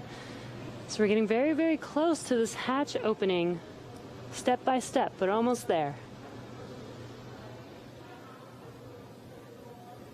Sounds like we're running about 15 minutes ahead in the process as well, so that's good news too.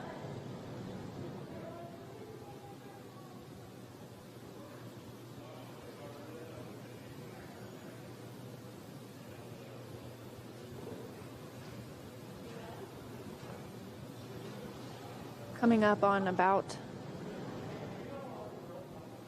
since our crew launched at 7:27 p.m. Eastern time yesterday, coming up on about 29 hours since their launch, and their journey began in the Crew Dragon vehicle. Station station on station ground 2 step 3.3 GMT 524. Copy 524.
Kate Rubens is in the pressurized mating adapter, now working on the A-pass hatch.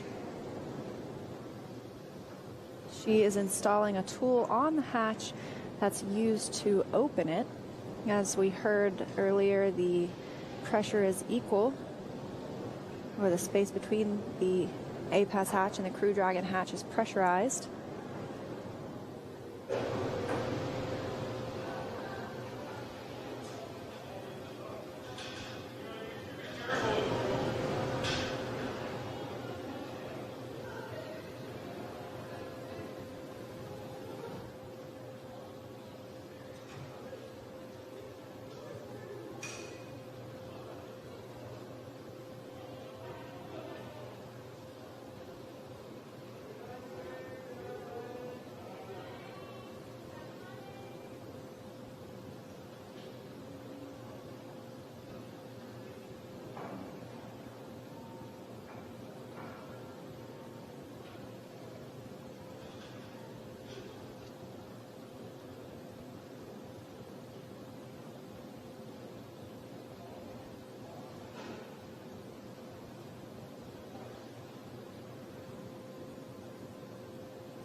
Once Kate Rubins opens the A-Pass hatch, she may get a look at the crew.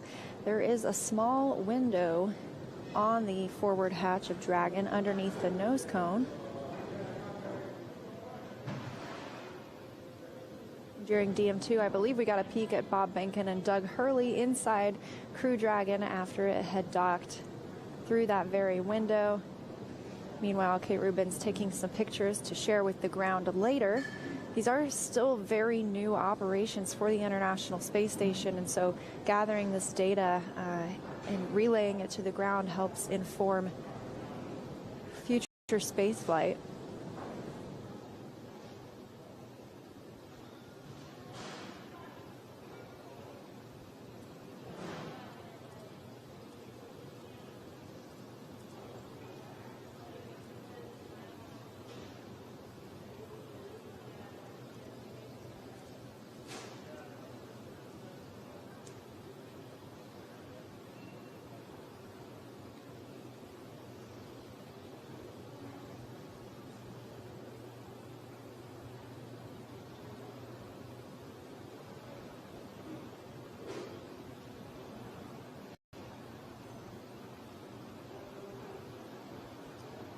Houston Station 2, stepping into 3.6 for A-Pass hatch open.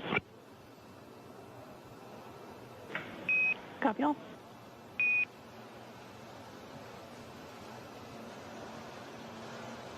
Kate Rubins is following some standard procedures, and that is what she is confirming with the ground in Houston.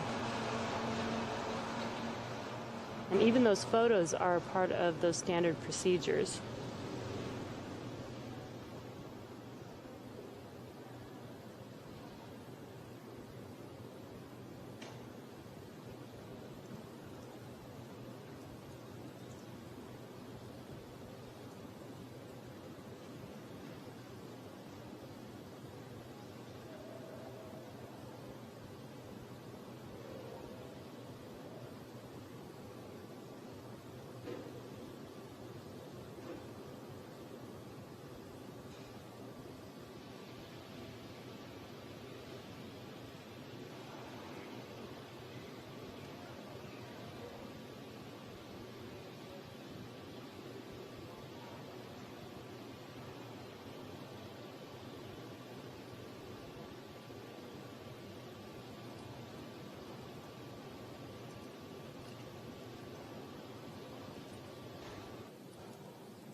Houston Station 2, confirm this is a pull straight out for the A-Pass hatch.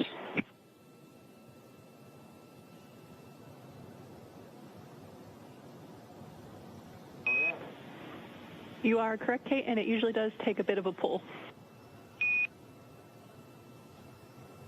All right, I didn't want to put force into the system unless you guys were expecting it, but it is definitely got some good self-sealing there from the vacuum. We are with you.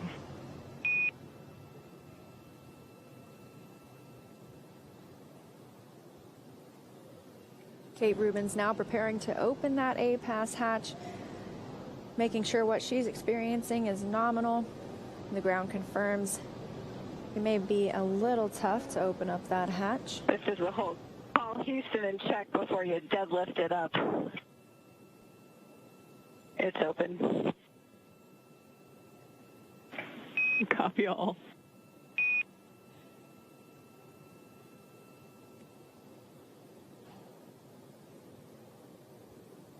Rubins confirming the A-Pass hatch is open, and now we can see it for ourselves.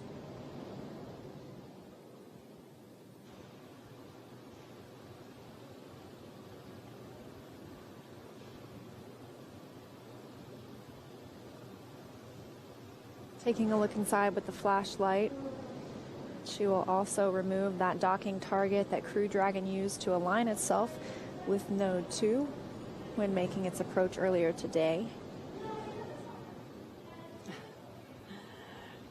And a really cool shot from Dragon, seeing Kate inside of that vestibule.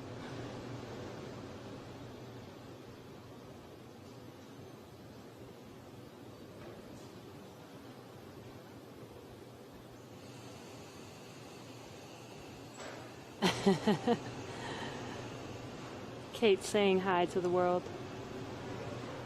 Just getting in there, getting a good look at the hatch seals, looking for any condensation before they proceed.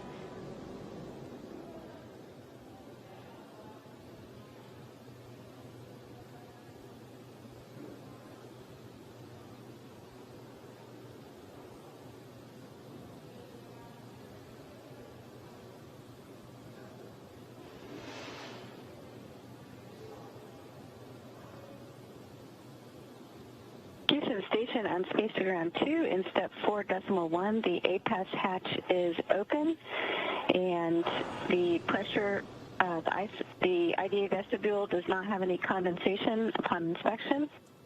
Looks pretty nice. The last time I saw it was the outside of the IDA vestibule, and there appear to be 4 smiling crew members on the other side. Copy. All configuration as expected.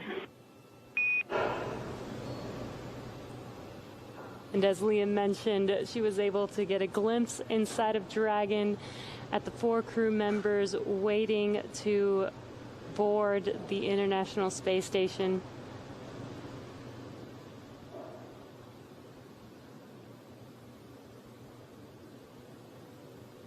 Ruben's reporting everything looks good, and the next step is to remove that docking target that you see hanging down right there. It'll get that out of the way and prevent anybody from maybe bumping into it.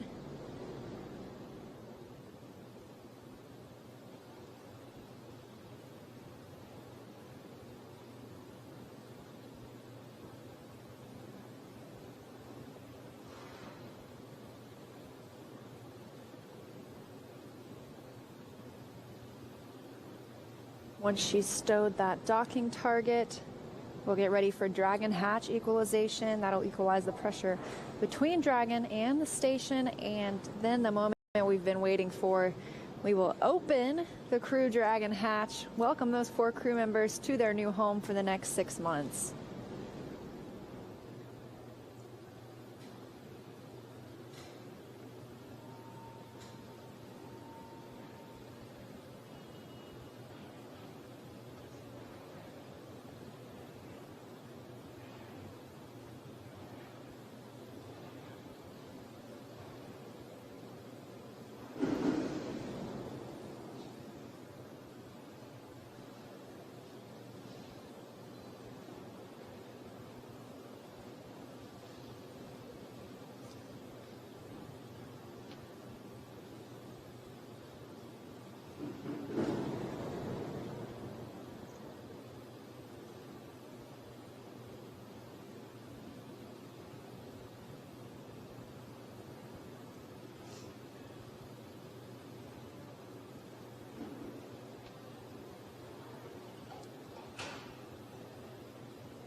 As Rubens works to open that hatch, we are transitioning over from TDRS satellites, that's tracking data and relay satellite system.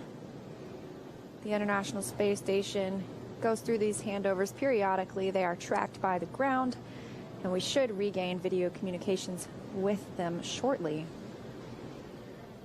Just a reminder of everything that Crew Dragon has experienced on its journey to the International Space Station after lifting off from Kennedy Space Center yesterday at 7:27 p.m. Eastern Time. The crew conducted their first burn well, I can't say the crew conducted it, but Crew Dragon conducted the first burn last night and then moved on to get a little bit of sleep. So they got a good sleep period until this morning. We had some burns in between that the Crew Dragon computer determined that were needed to keep us on course. Completed the other 4 major burns today. That took us out of the rendezvous phase of the mission and then into the approach phase, which is where we've been for the last few hours.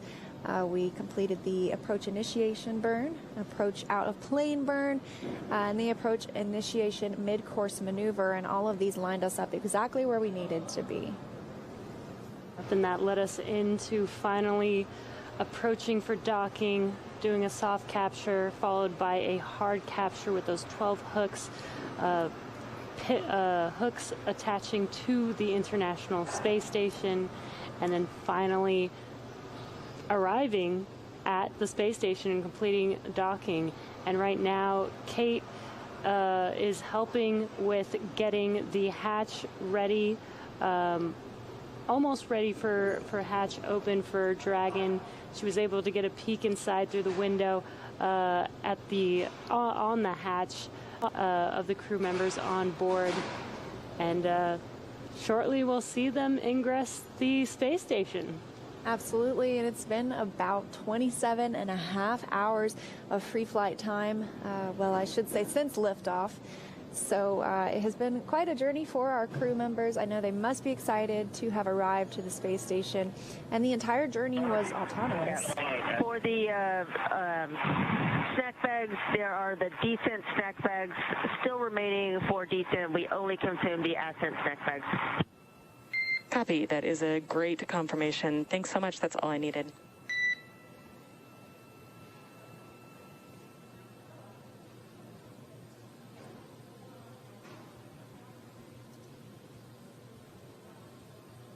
And that was just the Crew Dragon crew doing inventory aboard their spacecraft. We've mentioned a couple of times everything is meticulously tracked when you're in space, and so that includes any meals that are eaten, any items that are used, and any hardware that's being stowed. We want to make sure we know where it is.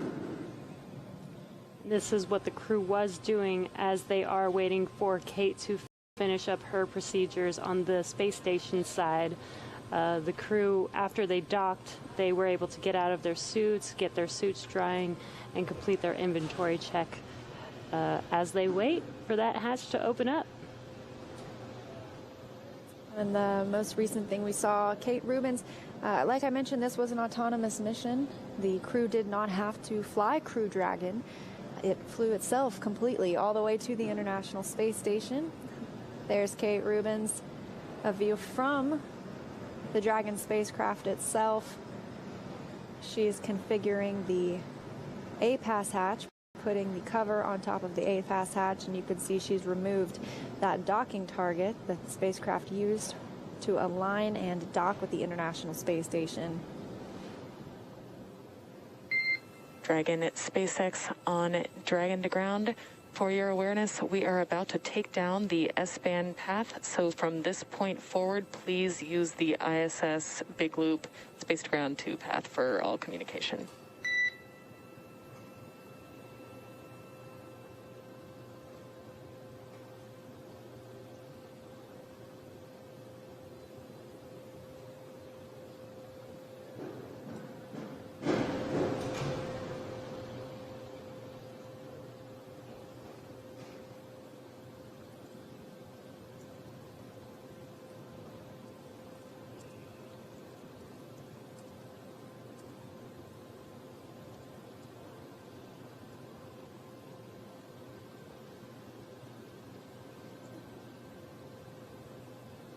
Again, if you're just now joining us right now, what you're seeing on your screen is a view from Dragon looking into the space station with Kate Rubins preparing for the crew to come on board. She's getting everything set up inside of this vestibule area prior to opening up the Dragon hatch. Dragon, SpaceX on Dragon to ground for a comm check.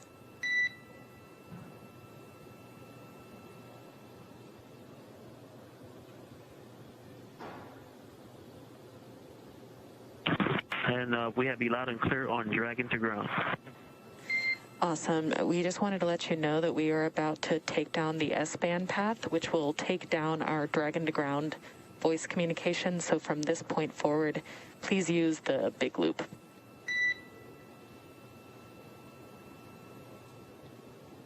We think you called that up a second ago.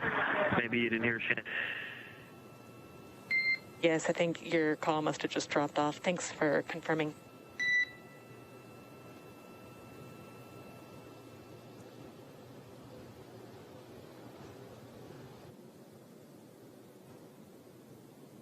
Now with some communication from the team here in Hawthorne, speaking with the crew aboard Crew Dragon, letting them know they are switching their telemetry or their sound communications lines with them. They'll now be communicating via the loops on the International Space Station.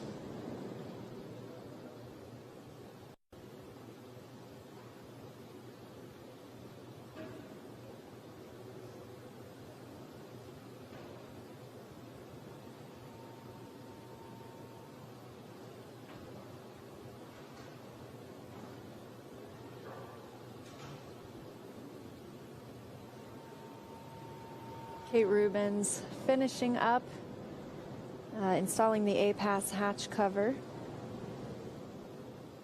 Coming up next, we'll be looking for Dragon hatch equalization, equalizing the pressure between Crew Dragon and the International Space Station, and then it will be time to welcome our 4 new crew members aboard.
Thanks, Dragon, on the big loop. We forgot to tell you, you can come back on board.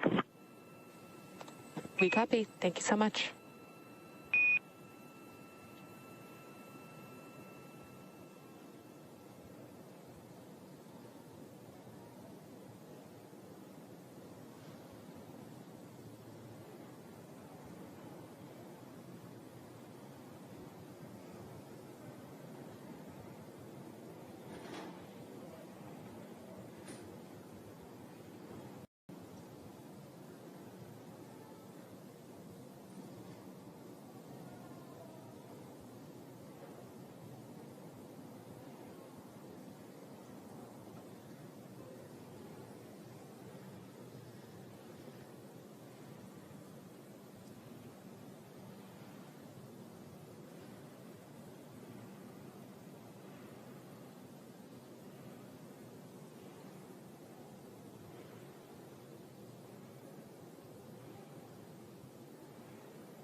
You just saw Kate Rubins installing the IMV duct, that's intermodule ventilation.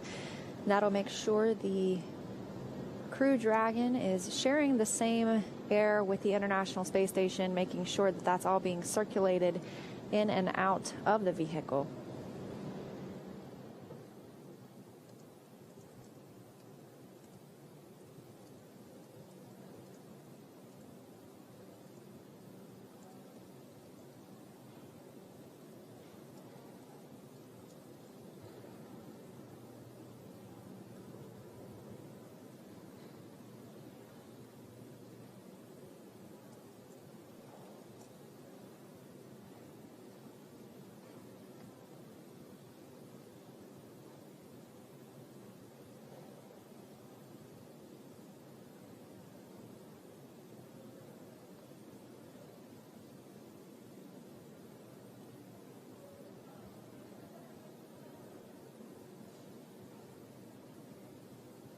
Some calls we'll be listening for is that station is ready for Dragon hatch equalization, meaning we want to equalize the pressure between Dragon and the space station.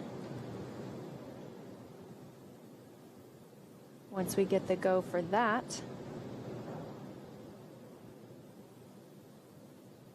we will stand by for that equalization, and then we will see hatch opening.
Houston and Moscow, station is ready for Dragon hatch equalization.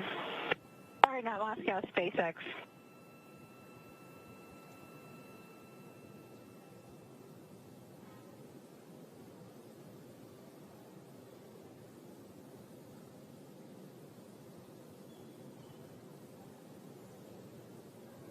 And SpaceX, this is Dragon, 6.1 at 4.400. Dragon is ready for hatch equalization.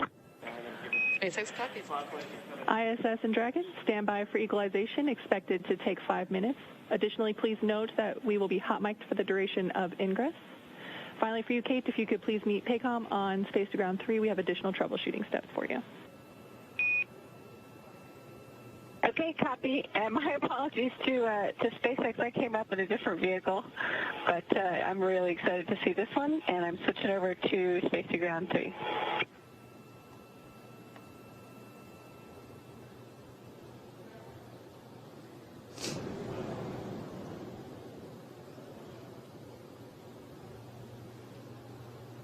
And the call we were looking for, that the International Space Station is ready for Dragon hatch equalization. We'll want to equalize the pressure between Crew Dragon and the International Space Station. It should take about 5 minutes. And then what we'll be looking for next is for Dragon hatch to open. And the sensors on Dragon will actually be what we'll check to make sure that that pressure is good before we open that hatch.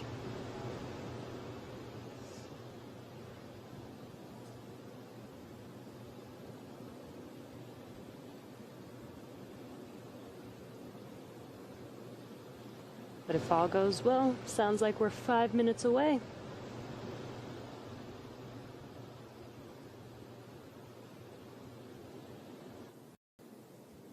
This also aligns us pretty well with our projection that it should take about 2 hours to move through these steps, anything from hatch openings to leak checks, vestibule pressurization.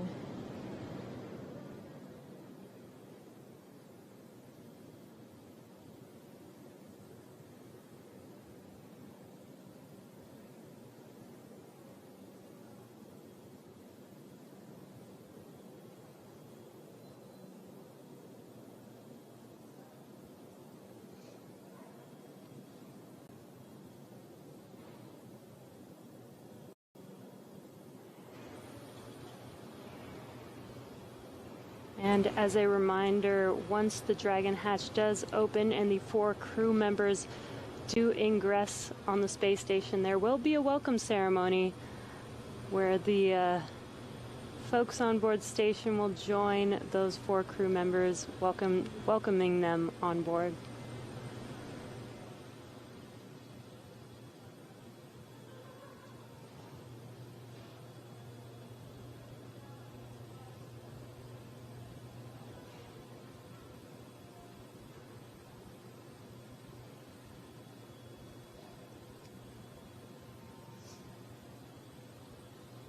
We heard Kate Rubins discussing, yes, she came up on a different vehicle. She arrived on a Russian Soyuz. Her Russian counterparts on the International Space Station are Sergei Ryzhikov and Sergei Kudzverchkov. They may join for the welcome as well. I'm sure they'll be very excited to greet their new crew members.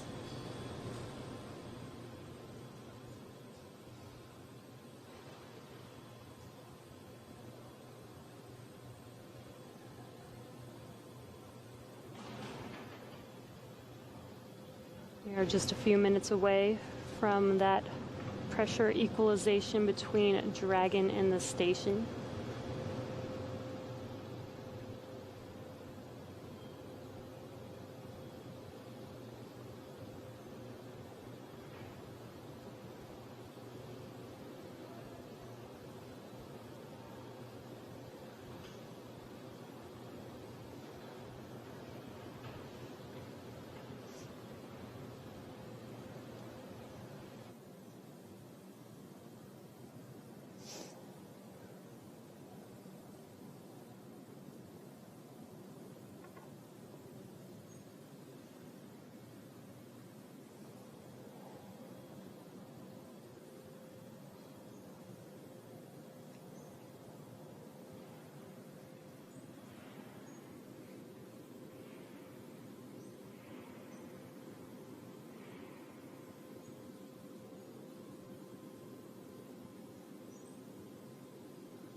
This is Mission Control Houston. The team here in the International Space Station Flight Control Room has been following along all night. They're coming to the end of their shift as we near the opening of the hatch on the SpaceX Dragon.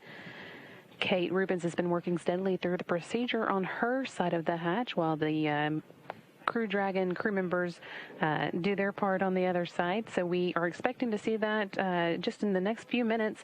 Scheduled to take place at 12:10 a.m. Central Time, but could be a little early.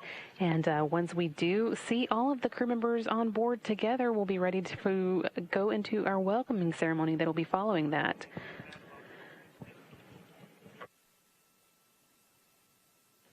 Taking part in that welcoming ceremony, we are going to have the NASA Associate Administrator for Human Exploration and Operations Mission Directorate, Kathy Leaders, and the JAXA, or the Japanese Aerospace Exploration Agency President, Dr. Yamakawa Hiroshi. They will be talking with the crew as part of the welcoming ceremony as the Crew Dragon members, that's Mike Hopkins, Victor Glover, Shannon Walker, and Soichi Noguchi, join the Expedition 64 crew for the first time.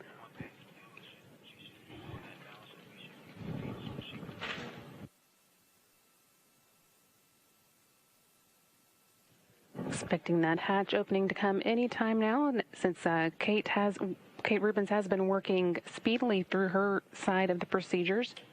This is only the second time we've opened a hatch on a Crew Dragon with people inside from the International Space Station, so still nailing down exactly how long it takes for the crew to complete these procedures. And like we said, getting through it a little earlier than expected tonight.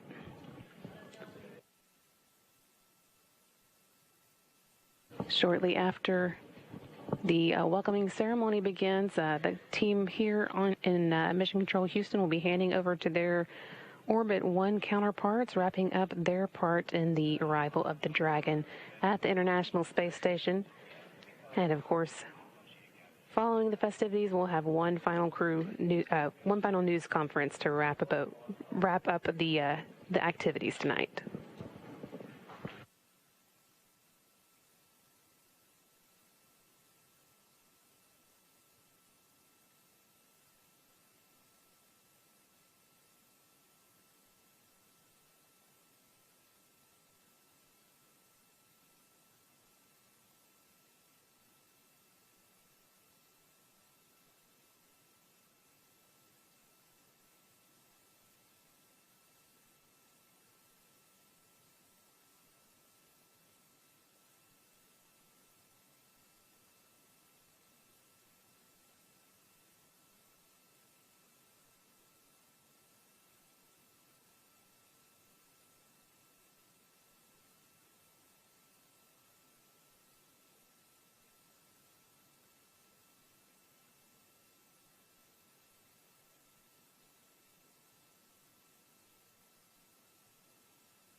Dragon SpaceX on the big loop. You are go for hatch opening per your decal, followed by the remaining actions in procedure 4.400, section 6.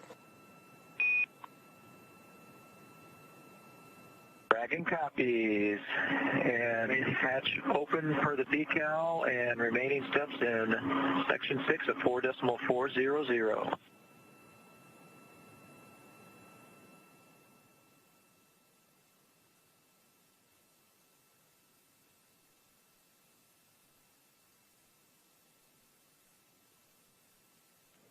Here, there, the team on the ground giving the crew on board the Crew Dragon the go to open their side of the hatch, which is what we've been waiting for. So we should be seeing them floating through across the threshold to the International Space Station momentarily.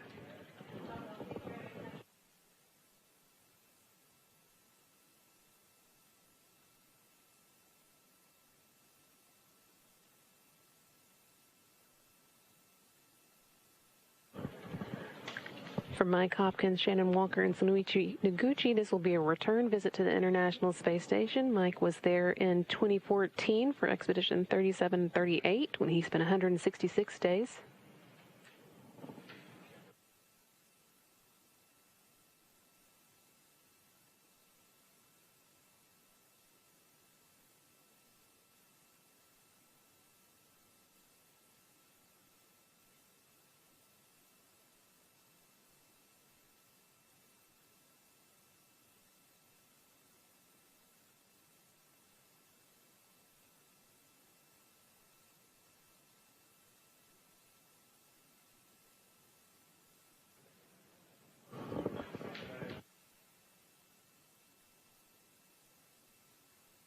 SpaceX, this is Dragon on the big loop, 6.6, 4.400, hatch is open.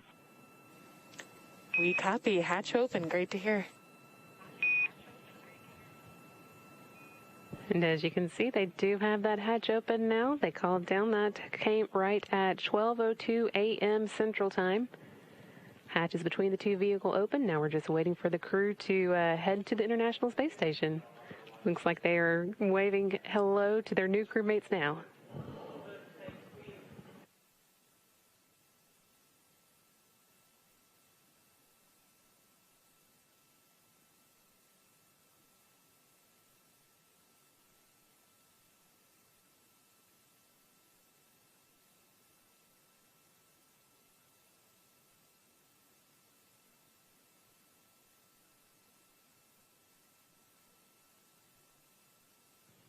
Also seeing here for the first time tonight the Roscosmos members of the crew.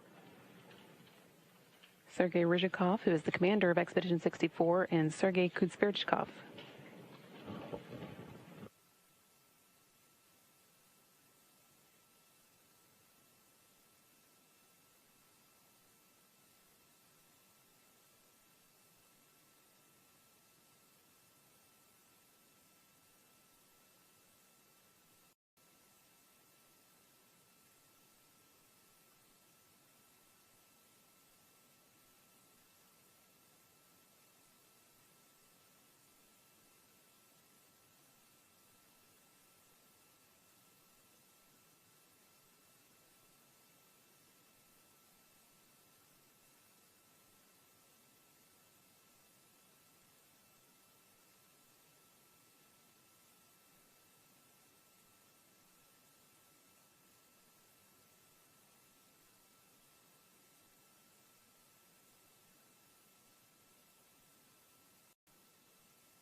And Houston, this is Dragon on the Big Loop. IMV duct installation is complete. You are go for IMV fan activation.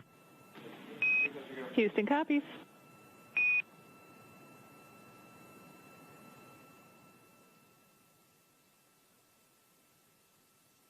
Crew finishing up some intra-module ventilation work there, getting air flowing between the space station and the Crew Dragon before they do make their way across the hatch.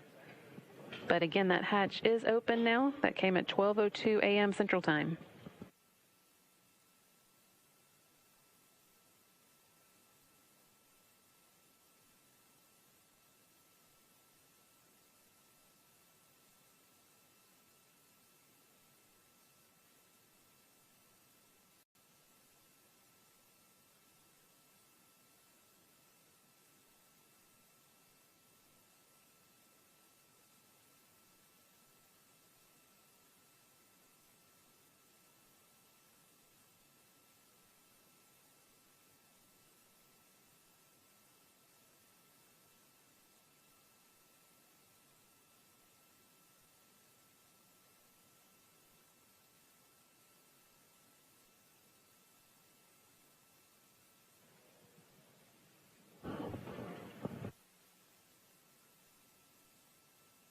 As I was saying a moment ago, this will be Mike Hopkins' second visit to the International Space Station. He was last there in 2014.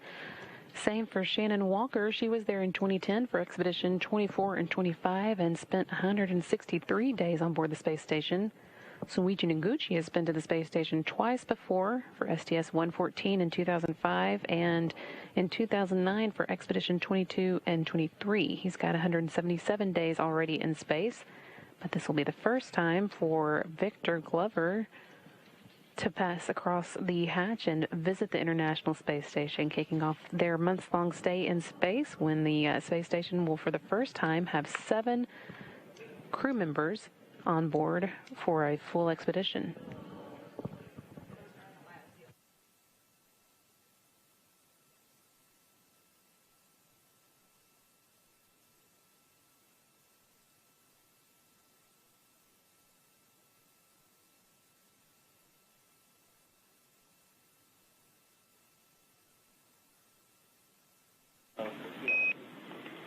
Station Houston on Space to Ground 2, you are go in step 6.3.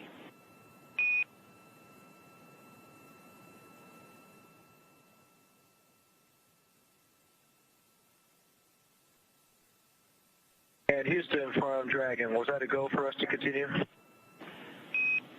You are correct, Hopper. That's your go in step 6.3.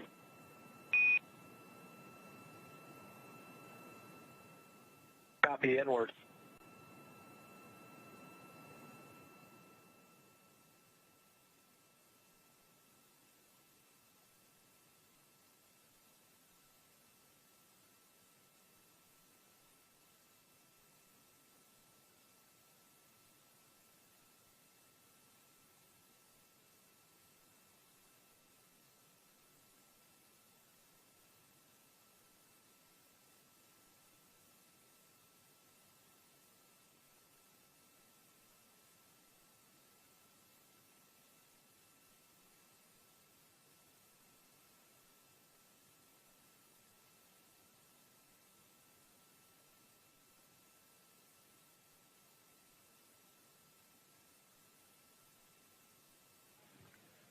Crew 1 crew members are working on a few final activities inside the Crew Dragon before they do make their way to the International Space Station.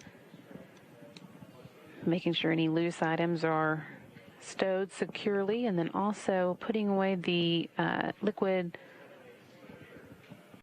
LiO cartridges that they use to scrub carbon dioxide out of the air while they're on their way to the space station.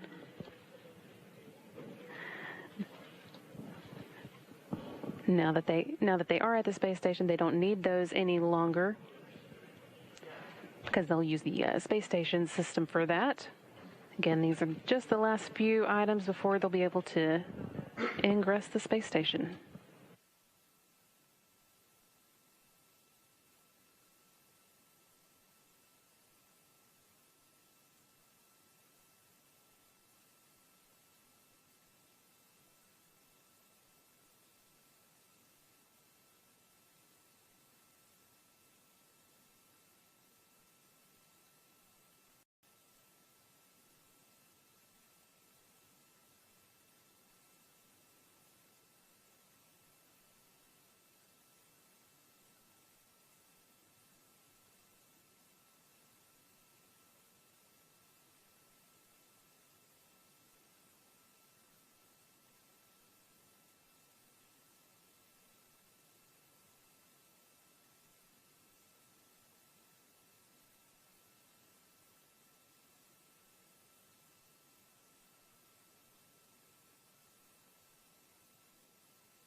SpaceX Dragon on the big loop for LiO. SpaceX here.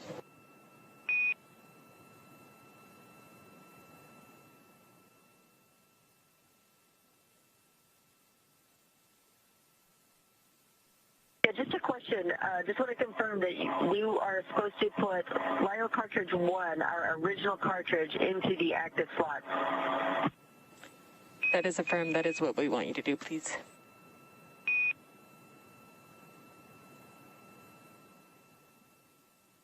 Okay, thanks. And just so you know, we've got the echo.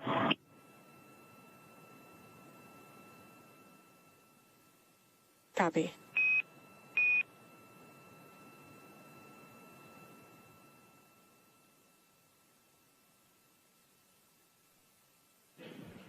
Shannon Walker, they're reporting down to the ground on the crew members' progress. Again, walking through just a few final items before they come on board the International Space Station for the first time on this mission. Again, they're putting away some lithium hydroxide canisters that were used to scrub carbon dioxide out of the crew members' air. No longer needed now that the Dragon is at the International Space Station.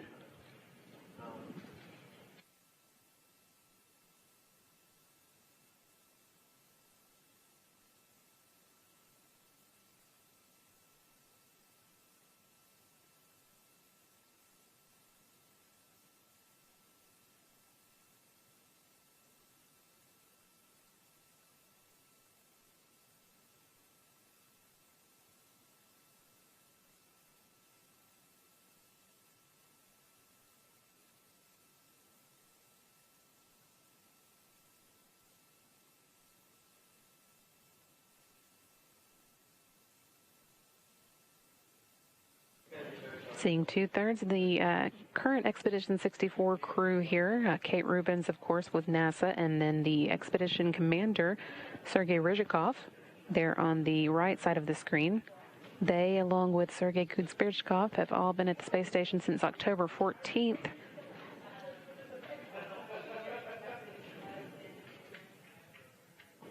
Now waiting to greet the 4 new members of the expedition that will be joining them any moment.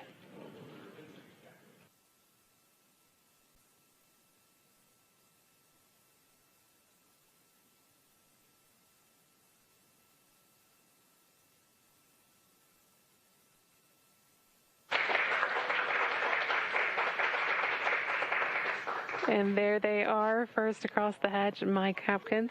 And here's Victor Glover. You heard the crew here, the team here in Mission Control cheering to see them come across the hatch. There's Shannon Walker.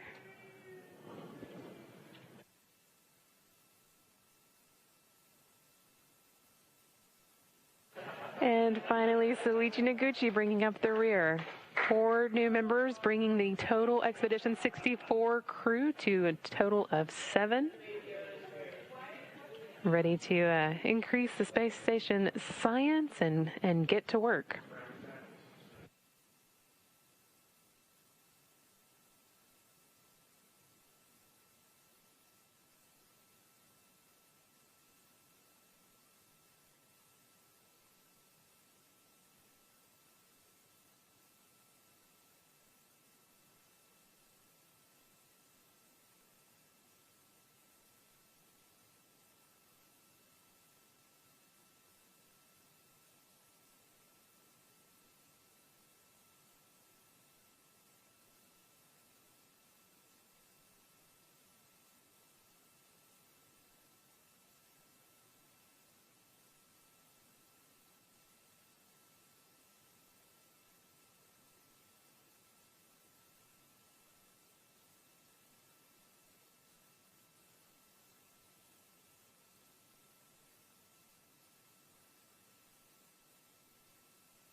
Houston Station on Spacer Ground 2, ready for scene and voice checks.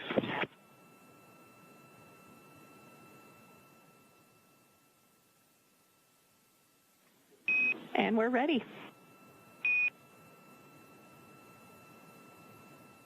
Copy, let me know about scene and I'll give you a voice countdown.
And we are here at SpaceX headquarters in Hawthorne. You've got a view of Mission Control Houston, or Mission Control Hawthorne right there on your screen. And we just saw the major event of the night. The crew has finally come on board the International Space Station. A lot of smiles, a lot of hugs. The welcome ceremony is coming. Did you copy the wireless mic?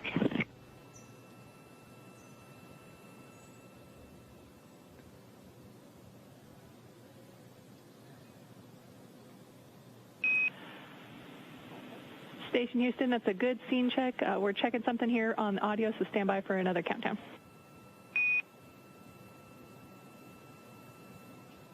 Okay, sounds good. And let me know about lighting. I've got a work light, so I can move that as needed.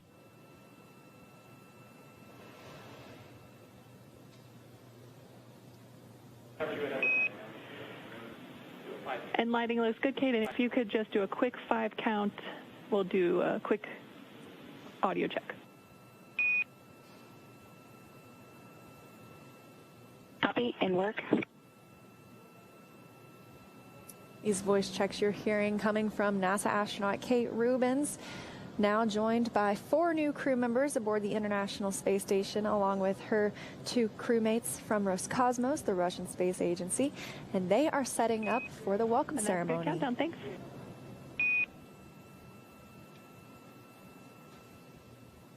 So we are standing by for that welcome ceremony coming up just a few minutes from now. Yeah, and you can hear them getting ready. They're doing all their formal checks, mic checks, to get ready to bring the crew and welcome them on board. Very excited to see this. We already saw how excited the crew members were to get on board station. I can't wait to hear them talk in a few minutes here. Yeah, absolutely. After their 27.5-hour journey to the International Space Station, finally making it to that destination, and they docked tonight at 8:01 p.m. Pacific time, 11:01 p.m. Eastern time, right on time, essentially at the Node 2 port aboard the International Space Station, and now they will be there for about a 6-month mission.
Station Houston on Space Ground 2 for Kate.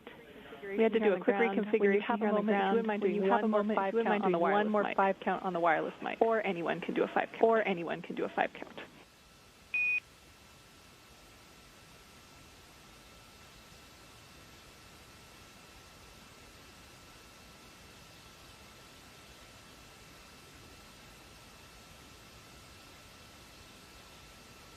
Houston Station, I'm ready for another 5 count.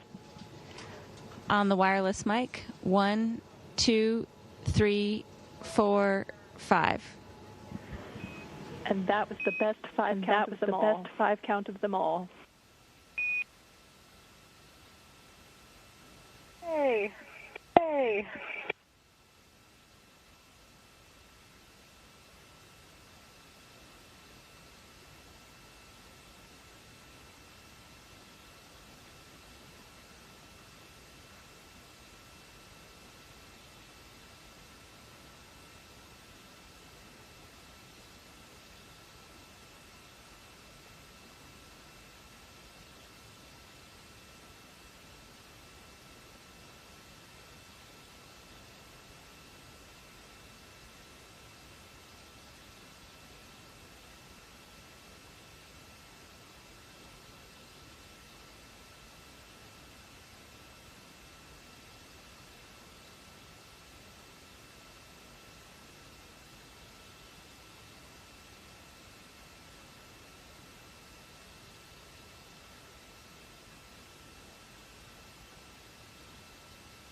For those who've still been hanging with us, we are now coming up on the time for our hatch opening or welcome ceremony.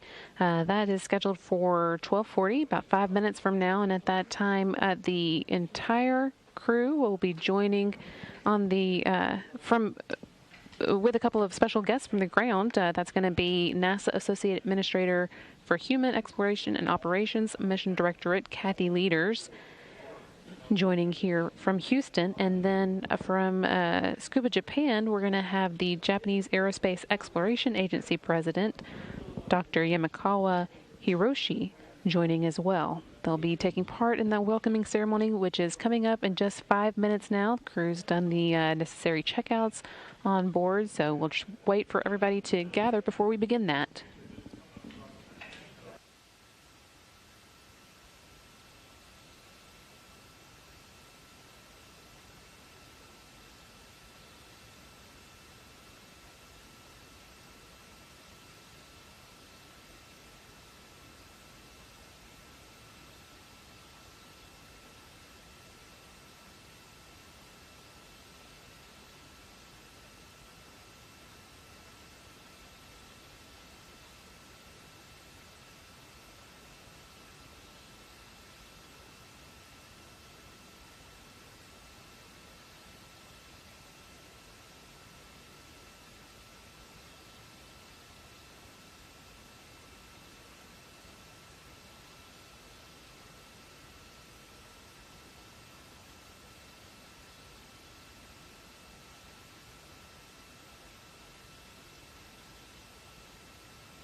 Crew members gathering as promised for the welcome ceremony, which is now just moments away from beginning.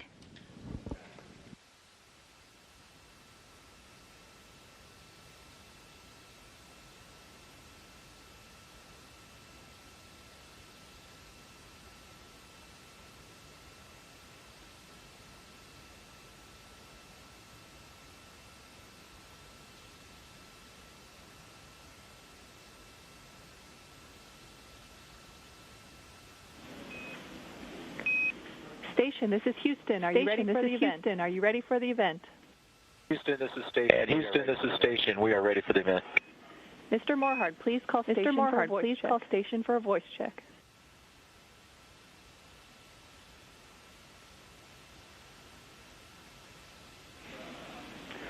Miss Leaders, please call station for a voice check. Hi, this is Kathy Leaders. Here at the Johnson Space Center in Houston. How do you hear me? How do you hear me? Hello, Kathy. We hear you loud and clear. Wow, I can't tell you how great it was to see you all come across the hatch. It means a lot to me. It means a lot to me. On behalf of the joint SpaceX and NASA team, who you know have expended a lot of blood, sweat, and tears, and our nation, who's been following along with you as you guys have been going on your journey. I can't tell you how proud we are of you, and how much we want to congratulate you mission. It's been really cool to watch you.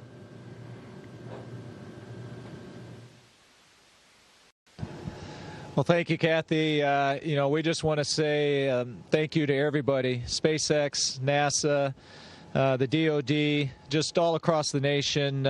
It's been an incredible journey, and it's really amazing that this is marking the start of operational crew rotation missions to the International Space Station from the Florida coast, and so it was an amazing ride. I can't tell you how excited we were when that rocket lifted off the pad, and then the last 27 hours has gone really smooth, actually. And so we are so excited to be here. We are humbled, and we are excited to be a part of this great expedition. And so we are looking forward to the next 6 months and can't wait to get started. Yeah, thank you for letting me get to say hello to you all and being there a little bit on station with you all. And I just want to tell you how proud we are of you. We're expecting a lot from you, a lot of good work up there. Not only are we proud in this nation of you, but our international partners are extremely proud of you. And I know I have some folks in Japan that also want to give you some greetings. So with that, I'm going to turn it back to Mission Control.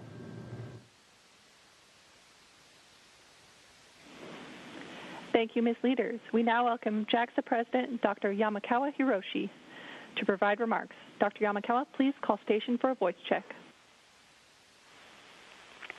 Station, this is Yamakawa. How do you hear me?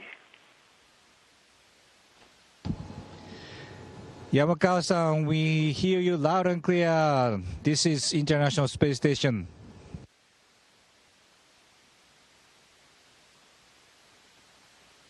Thank you, Noguchi-san. We were very much excited about your launch this morning. It inspired courage and delight of all Japanese citizens to bear up COVID-19 pandemic. Anyway, I really feel relieved by your safe arrival to the station now. Noguchi-san, it is very significant for JAXA that you are on board the first operational spacecraft of Crew Dragon and was launched from the American soil. I believe that this is the outcome of the long-standing partnership with NASA and all the other international partners. I also believe that your efforts at ISS from today will take on more importance on the ISS utilization and operations, and for future international space exploration beyond the low Earth orbit to the Moon and Mars. We are always behind you. Good luck and enjoy your time in space. 野口さん、皆さん、全集中で頑張ってください。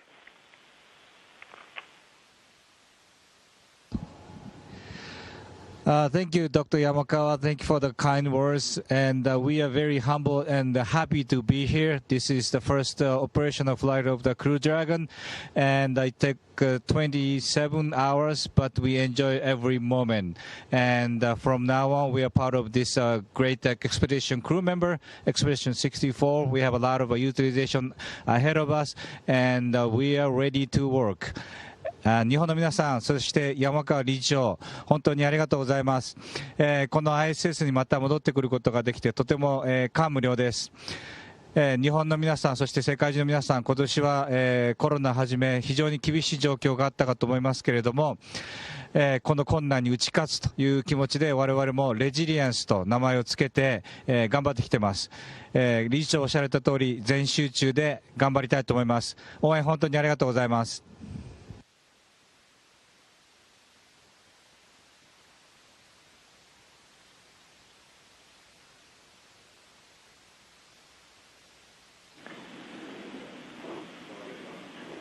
Thank you, Ms. Leaders and Dr. Yamakawa, for your participation in the Crew 1 welcome ceremony. Station, we are now resuming operational audio communication.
Wow.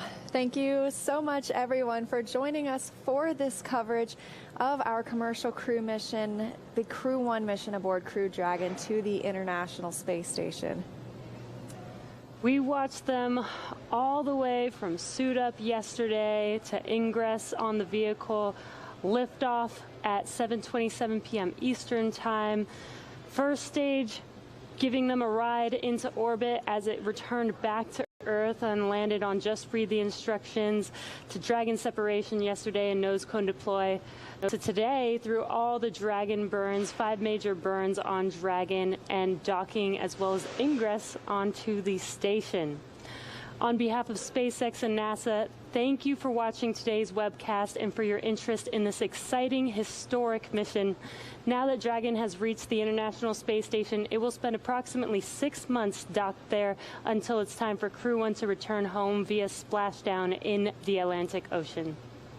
When it's time for Dragon to make its way home, we will be broadcasting its return from departure through to recovery live on SpaceX.com and NASA TV. Coming up next, we're going to have a post-docking news conference live from the Johnson Space Center, so stick around and hear from some of the key members of the NASA, SpaceX, and JAXA teams on this historic mission. Be sure to follow SpaceX and NASA on social media for real-time updates. We can't say enough what an honor it was to be part of this mission, how excited we are for Crew 1, for NASA and SpaceX. Thank you again for watching.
pilot level. Discovery Roger, go for deploy. Thanks to you and everybody in the shuttle program. The crew is go for launch. Roger, nice to be in orbit. We have followed in their footsteps to get us where we are today.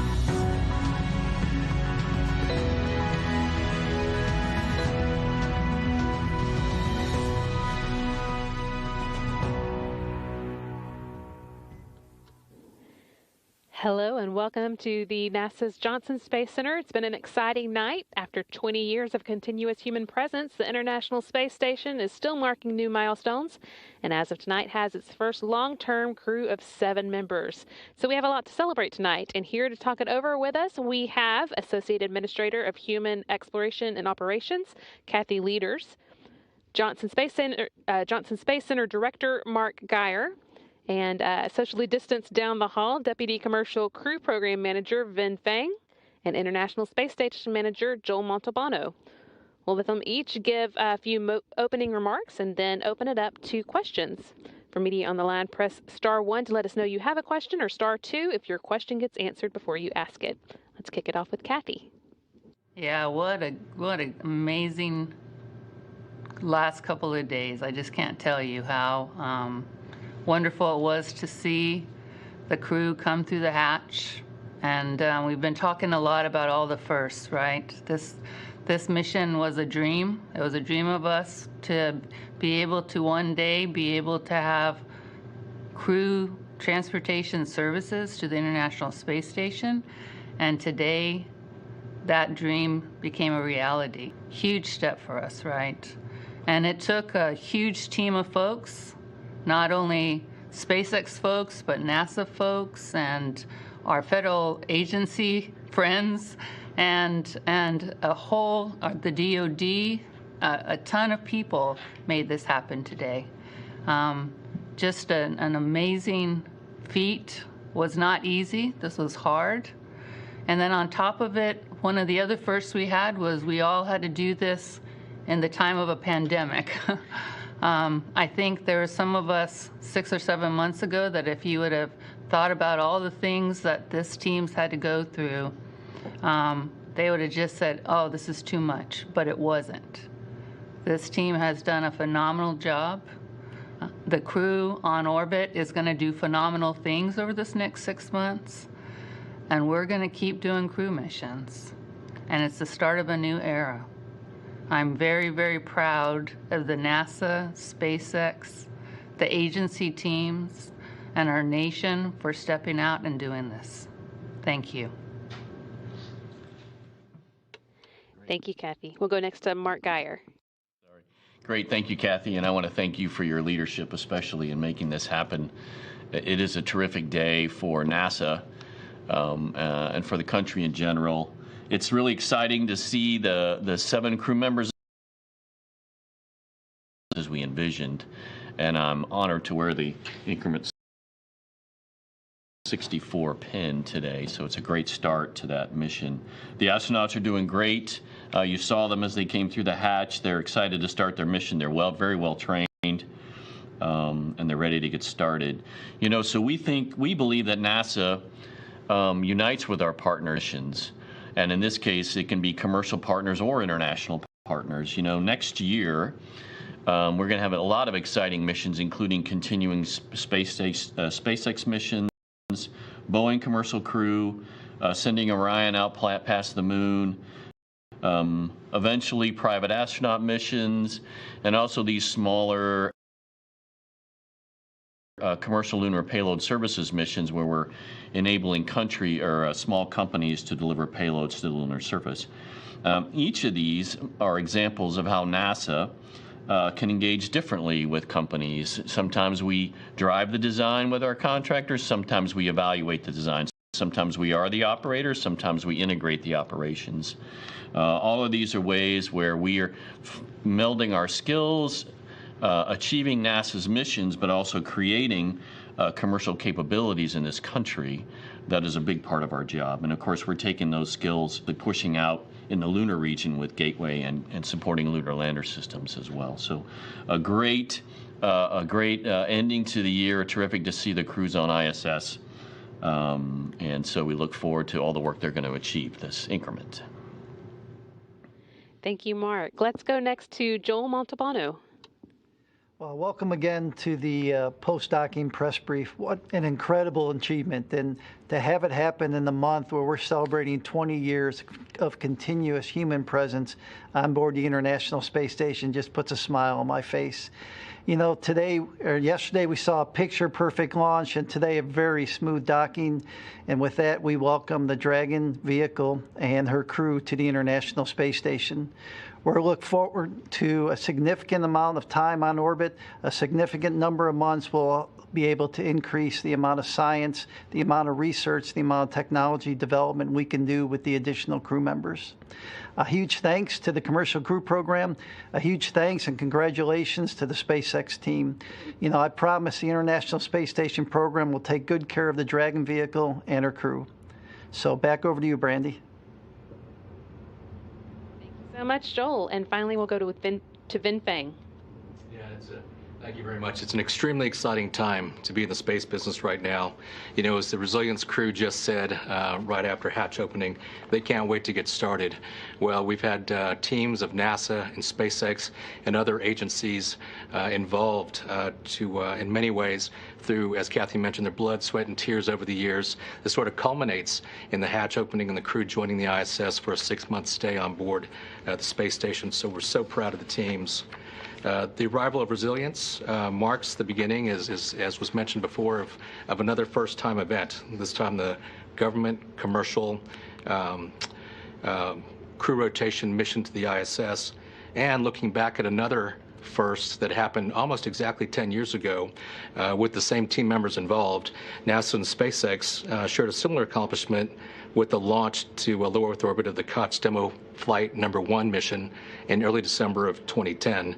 That flight demonstrated the capabilities of Falcon and Dragon and the partnership, and since then have had 20 successful cargo flights to the ISS, which have now led in just the last 6 months to these 2 crew missions, DM2 in May, and then the Crew 1 arrival just today. And as Joel mentioned, we're proud to be part of the ISS 20-year anniversary, which is this month with that Expedition 1 crew arrival. We're proud to follow in the footsteps of all the other 63 expeditions that came before this one, and glad to join for Expedition 64. So a huge shout out to the NASA and SpaceX teams. Excellent job, many hard years of work, and we're looking forward to making this a very successful first operational mission and many more to follow. Thank you. Great words to start us out there. We do just have a few reporters on the line, so if you have a question, you can press *1, *2 if your question gets answered before you ask it. And as we call on you, if you could direct your question to who you would like to answer it. Let's start with Reuters. Doing this, and congrats on a successful flight. I guess this question could be for anybody who wants to answer. I was wondering if there's any kind of like bidding or quarrels over who gets to sleep in Crew Dragon, and I was wondering what kind of value will having someone sleep in Crew Dragon provide to SpaceX and NASA. Are you guys getting any data out of that, or what kind of tests are you going to perform with that? Thanks. Yeah, I think our plan is to have Hopper sleep in the Dragon. It's been checked out operationally, ventilation, caution and warning, and so forth. So I think it's going to be an excellent opportunity to use that and test it out as a habitable module. And so that's our current plan, and we look forward to learning a lot. And we think it's going to be very comfortable, modern accommodations for them. Several of us would like to be sleeping in there tonight. Next, we'll go to Business Insider.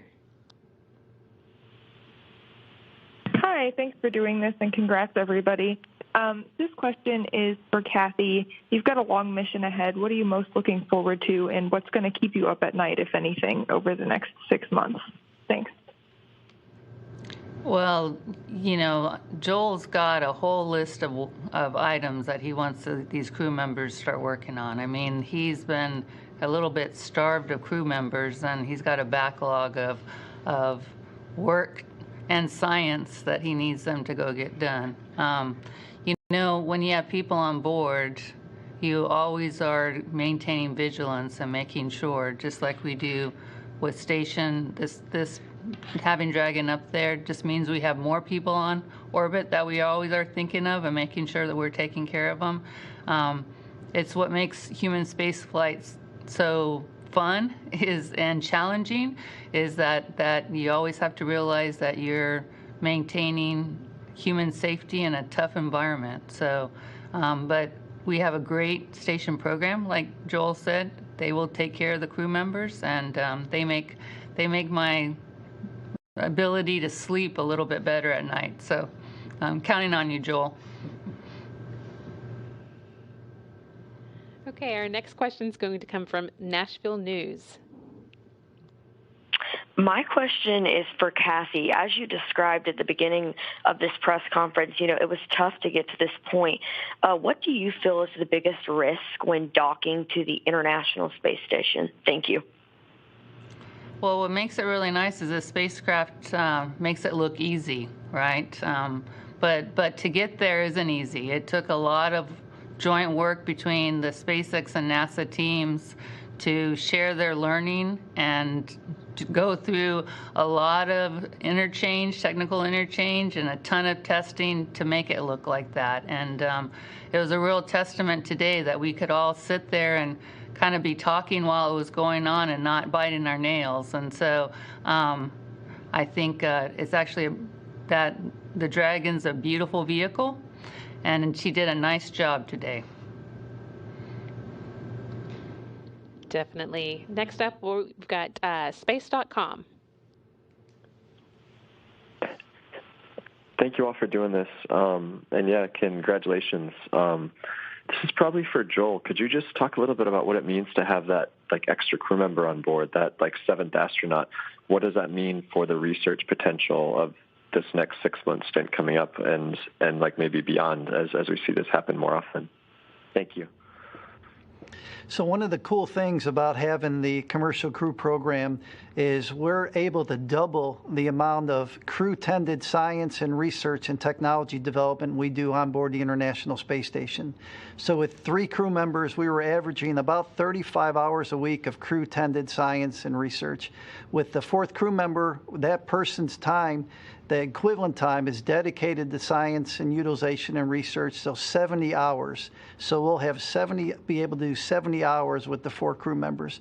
So with that, it kind of sets the standard for us for these next years as we continue to develop the International Space Station, continue to use it, and allow us to do not only the science and research we have, but technology demonstration that will help us with the Artemis program. Okay, and I think we have a follow-up next from Business Insider. We do have time for just a couple of follow-ups, so if you do have another question, you can press *1 again, but we'll try and keep it short because I know these guys have been up for a while. Business Insider next. Hi, yeah, thanks for taking another question from me.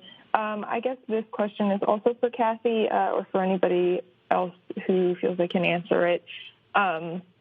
Just wanted to follow up on something that did come up in the last 27 hours, that propellant line heater and the thermal control system issues. Were those issues fully resolved? And if you could talk about what happened there, is there any reason this popped up in orbit but not on the ground?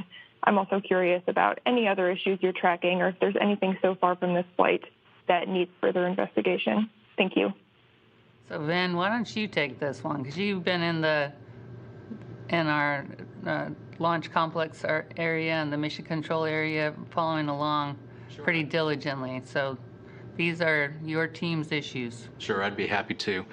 Yeah, so the vehicle is actually remarkably clean. So after clearing a couple of alarms a little bit after launch yesterday, the vehicle arrived at the station today with full redundancy, full functionality, no issues whatsoever.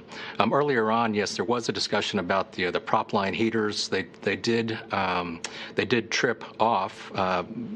Basically, it was based on fitter or fault detection limits that were set very tightly on the ground. So SpaceX was very quick to identify the cause of it, meaning it was a barely out of spec, barely out of fitter limit that tripped it off for safety reasons.